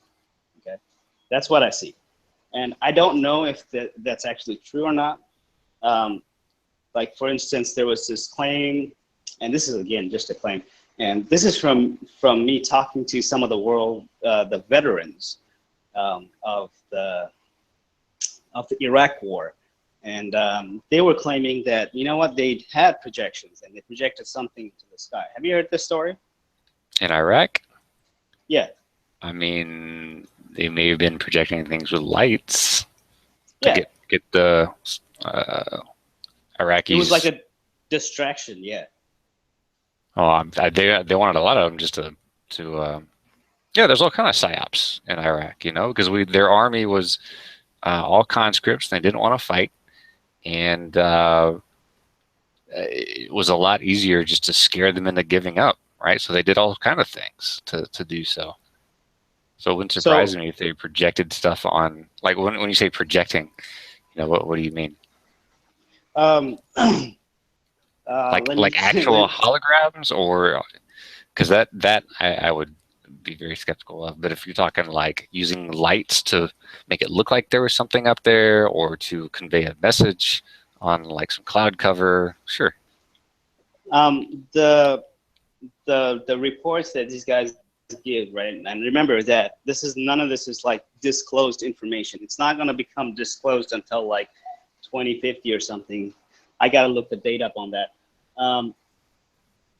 What these soldiers are claiming is that it was a projection of a picture. Okay, they projected a picture of God. Well, that would, like I said, man, a lot of these guys were easy to scare. But when you say projection, like that's something they could just do with lights, right? Like not an actual. Yeah, they could. Like I said, you know, the technology, what they used, I don't know yet.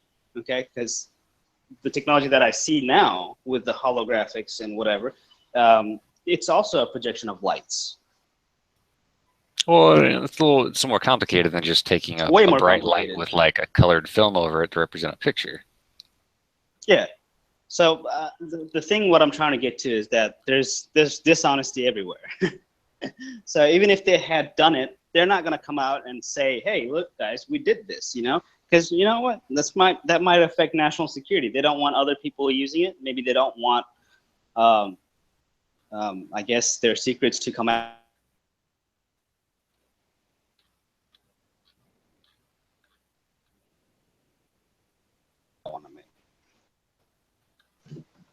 And you know what? With all these things, I completely forgot where I was headed with this conversation. I think it was dishonesty that I was trying to stick to. That there was dishonesty everywhere, and I can see it in the society here, or in the community here in the Flat Earth. And I think the biggest one was why I'm kind of a little bit pissed off is I felt like, you know, they had the heart. You know, these flat earthers, they had the heart to recognize that everything's going to shit, but you know, they're not putting their mind in the right place. They're kind of just believing whatever somebody else is saying. And you know what? I understand that you felt that the government or the society is being dishonest, and now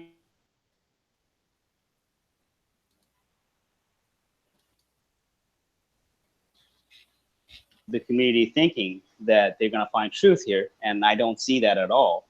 No, well, that's part of. I mean, that's kind of why I do what I do, is because I see that and I don't like that, and that's why when I try to talk to folks, I try to keep it as unambiguous as possible when it comes to the specific topics, because I don't like that.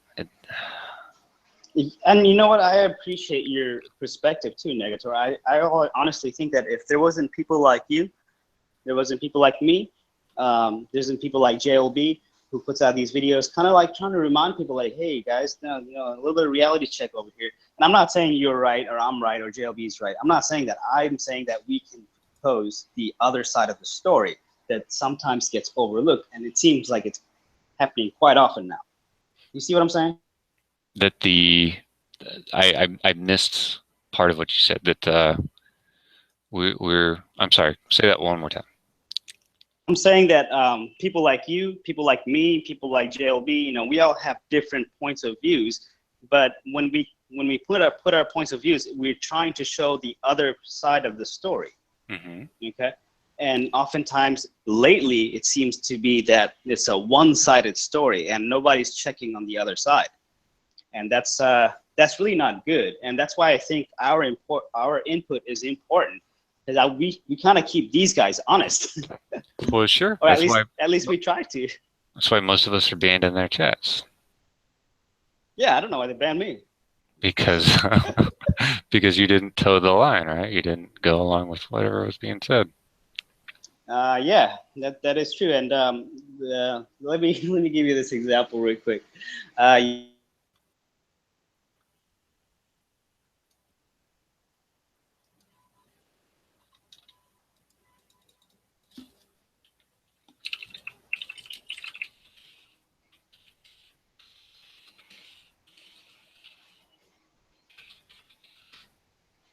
So they're skeptic. Yeah, I'm still here. Did you hear me? I asked you a question. No. You said let me give you this example, and then that was all. Okay. Do you know JLB?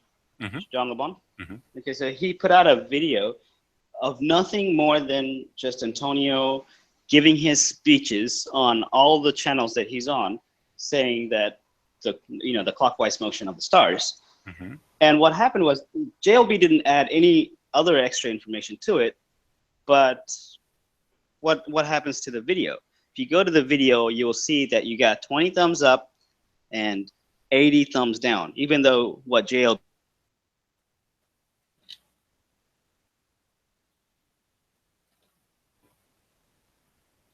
kind of people are not looking for truth. They're looking for something else. Mm-hmm. And that's where I have my problem. I mean, it seems like they're looking for the same thing you're looking for. It's just they're latching on to this one idea because it answers all of their questions, and they're not intelligent enough and honest enough with themselves to see that it's not their answer that they want. Yeah, maybe you are correct that we are looking for the same thing, but I don't care if it is flat. I'm not saying that. I'm not saying what you're looking for is the shape of the Earth. What you're looking for is some other something, right? And actually, I'm looking for confirmation. That's what I'm looking for. Yeah, that would apply to. And yeah, no, I agree. They're going about it all the wrong way, and now there's no way for the core of them to come back. Luckily, there's not a whole lot of people in on it. Otherwise, I would think there was some other thing going on behind the scenes, but I don't know. I do think some of them are in it just to try to take advantage of gullible folks who have that belief, and they want to take advantage of that belief and turn it into money. But I don't think the majority of them are like that. I think they're just dumb and want something. The majority might just be looking at this as like an entertainment. Just like, oh, okay, what are these retards doing now? Oh, you mean like the followers? It could be, man. I don't subscribe to any of them just because I don't want them to. I just look for flat Earth videos every day. Yeah, I subscribe to them all. It's just easier for me to find them. Yeah, no, that's what I'm saying. Is I don't do that because it'll give them some grounds. But I don't know. But look, I've got to go to sleep, and be happy to continue this conversation some other time. Yeah, and Negator, there's a little bit of math that I would. Are you good with math? I don't know if you were. I like to think I am. I'm okay. There's a lot of higher level math I don't understand. I'm sure if I spent some time I could figure it out. But go ahead. I want some help trying to figure out, like, if I'm on an aircraft and if I'm at 32,000 feet up, how much, when I look down, and then this is going to take a little bit of understanding, I guess, because you don't always look at the horizon. Maybe you're looking at the horizon, maybe you're looking down, but how much should the world tilt away from us if it's a ball? Okay, like what You it mean like? how far down should the horizon be below your eye level? Yeah, it shouldn't there be, if there's a change,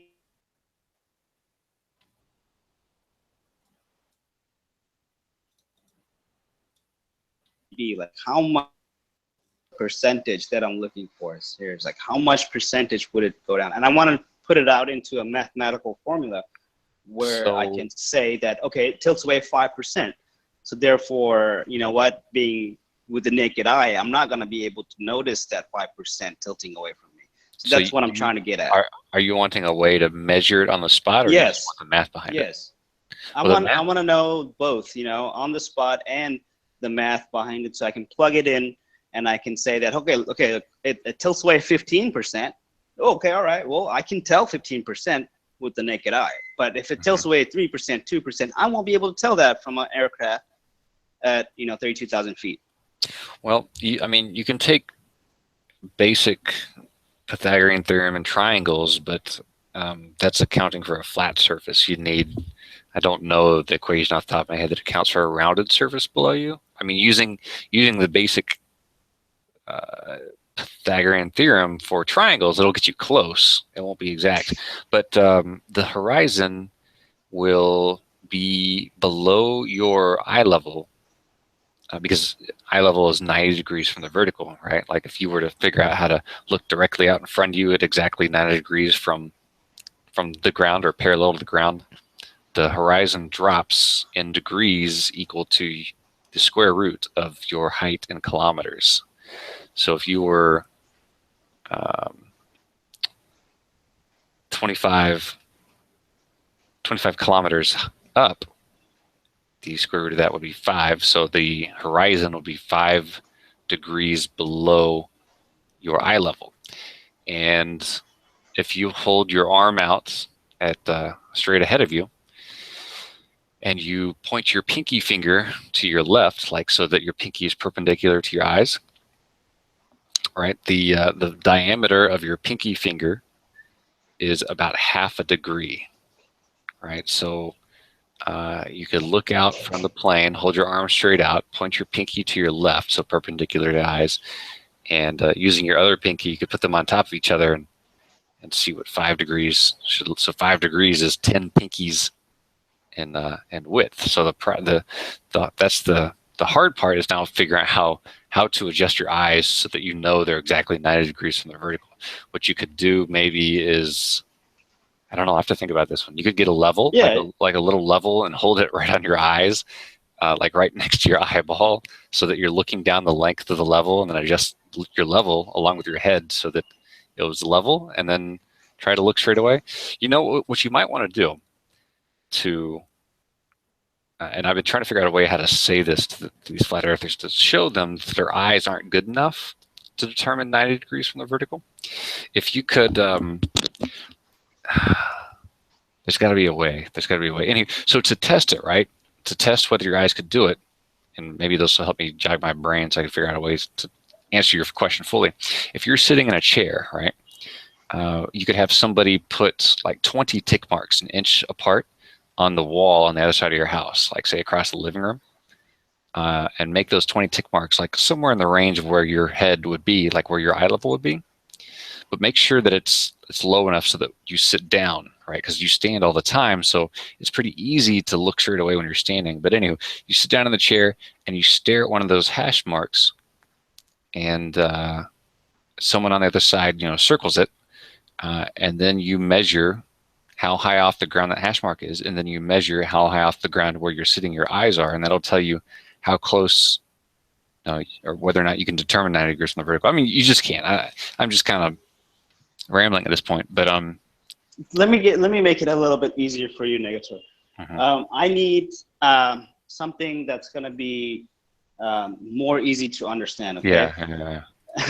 So and it's not because of you and I. I'm saying it's like so I can kind of So help you can other people. articulate Like, hey, yeah, I articulated it as well. And the point, my final point is that if you're up at that height and if you got all the right equipments, like your eyes are straight and everything else is good, will I be able to tell if the Earth is tilting away from me? And if it makes a big enough difference for me to tell that with my naked eyes, that's the point I want to make.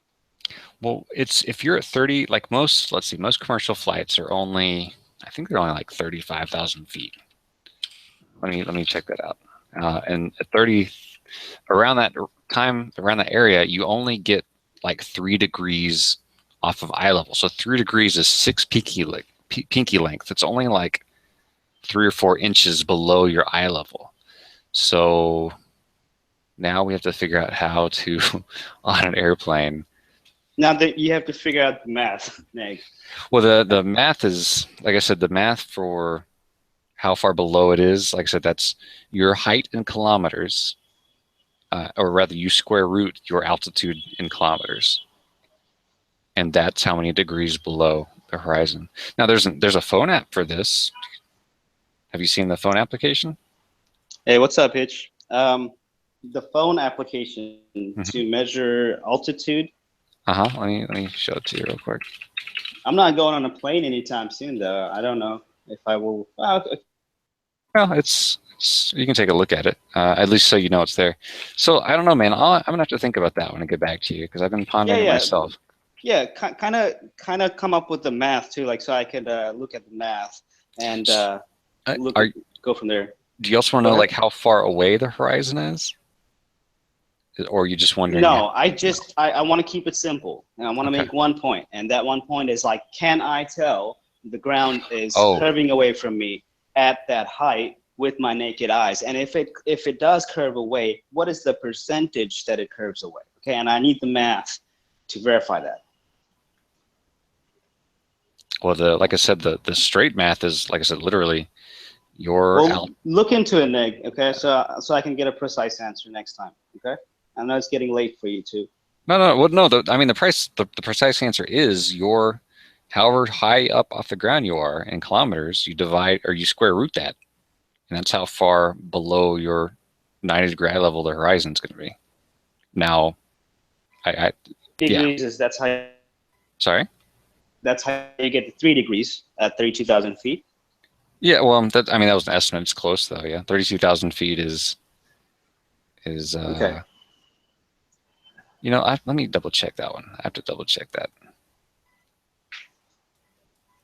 And Negator, also keep in mind that you will also have the balloons who are going up at 100,000. Is it 100,000? Yeah, I think it's 100,000 feet that the balloons go up to. And what they can see from the balloon, I have to compare that. Like the math still has to work up there too. Well, the problem with the balloon footage is they don't have any instrumentation to tell you what is exactly eye level, right? There's nothing on them. Like if the balloon footage had, if it was looking at a level or something like that, or it had a theodolite. So I just linked the theodolite phone app in the Hangout here. And this is what people use. Like it uses the accelerometer in the phone. It uses the gyroscope inside the phone to register at what angle the phone is being tilted at. So you can line it up the horizon. So we would need some kind of instrument on those high altitude balloons to tell you. Otherwise, they're just pictures. Okay, I thought we said that as long as you have the altitude, you could do that, right? Well, you can, but when you start talking about the balloon pictures, right? There's no, we can determine how far below it is. Well, I'm still gonna need like a rough figure, you know. I mean, if I were to make a claim, like you know, how far I should be able to see, I still need like a rough estimate of how far away it is. No, how much it's tilting away. I think I'm confused now. I thought I answered your question. It sounds like I didn't answer your question. So on the airplane, right? There's the claim is that why don't I see the curvature, or why don't I see the Earth curving away from us when we're up on the airplane? And so we don't see it because, like you said, it's a 3 degree variation from eye level. So it's very minor, and you might not be able to see that with the naked eye. Do you follow me so far? Yeah. Uh-huh. Okay, so at 100 and let's just say 100,000 feet, what the balloon is. At 100,000 feet, what is that degree? That's what I'm asking you. Oh. So should I let's just see. make it 100,000 the altitude, and I get another degree? Well, so Squeaker did the math. So at 100,000 feet, the horizon is 380 miles away. But let me break this down for you for how low below the 90 degree eye level the horizon is. It should be.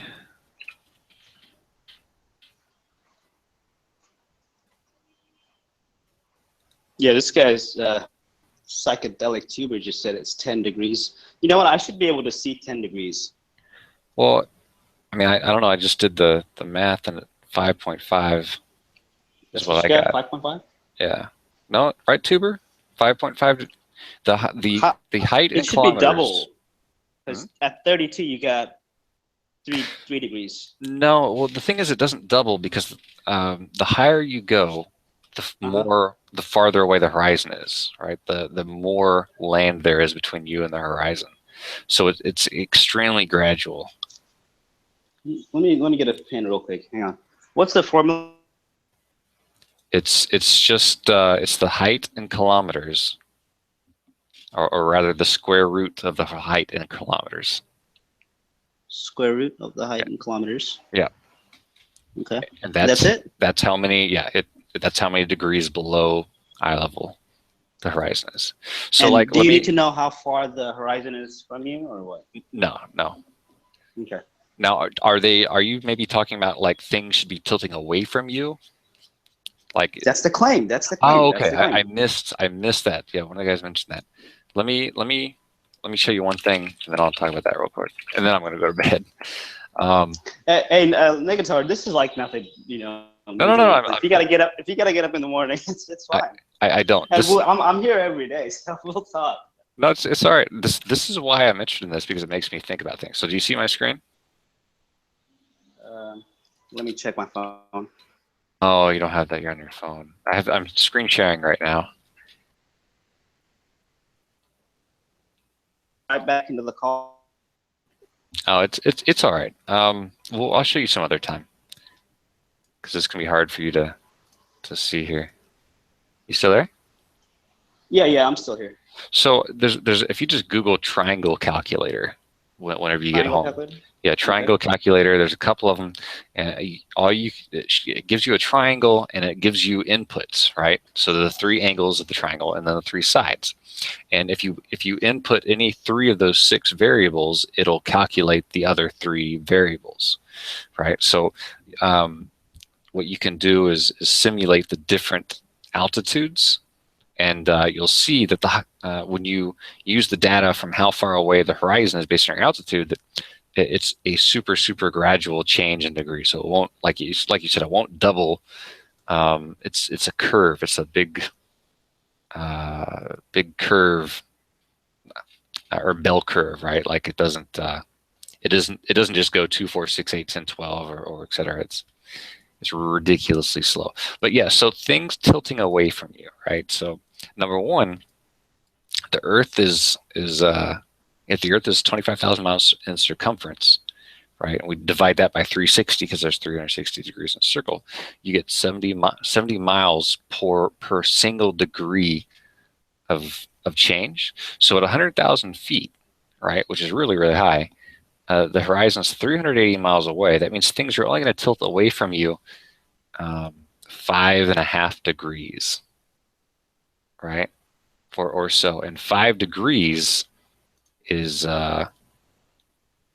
absolutely minimal. Like if you were to Google, 5 degrees out of 360, the tilt is, I mean, number one, you couldn't even see that far, right? Like you won't be able to see the objects that would be tilting away from you.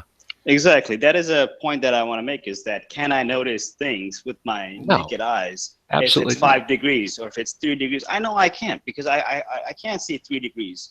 I mean, in real life, I can't see the difference between 3 degrees. Maybe if I looked at it real closely and I looked at it for hours or something, maybe that make a difference. But off the bat, like, hey, how much is that tilting away? I'm like, oh no, it's not level plane, but it might be like tilted 3 degrees. Well, simulate it in real life, right? Like, sit on one side of your room, your living room, and then have somebody get like a little Lego building on the other, or not even a Lego building, but cut out like a cube, but cut out another cube that isn't quite a cube, like it's kind of a trapezoid, and place it on the ground on the other side of the room, like 30 feet away, and then see if you can guess, you know, the degree and change that trapezoid has over the cube. You won't be able to.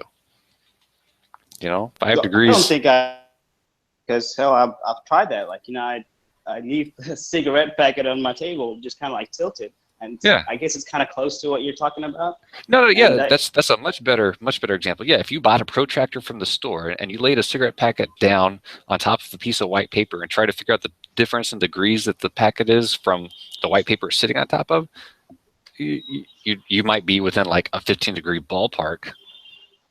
But I mean, I'll tell you like this, okay? I can tell a difference as soon as it hits like on a cigarette packet that's not very far from me. Like about 7 degrees, 8 degrees, then I can be like, oh, maybe it looks tilted, you know? That's looking at it real closely, you know? Yeah, but imagine like 30, 40 feet away where the size of the cigarette packet would represent a building like 10 miles away, you know? You wouldn't. Like, you go sit out on the road, down the street. That's the scale we're talking about now. That's the point. Yeah. No, you're totally right. But yeah, I'm gonna take off, and I'll see if I can. Yeah, see if you can put something together for me, if that's okay. Sure. I'll. I don't know if y'all want me to leave this up. Anybody in chat? I don't know if the other chat is dead. But... Yeah. We have the other chat. It's okay, Negator. Okay. Unless you want to just gone and we'll just talk shit about you while you're gone. Oh, that's expected. So. No, I'm just kidding, Negator. I don't do that. I don't do that. I'll just shut it down. Y'all take care. Okay. Good night.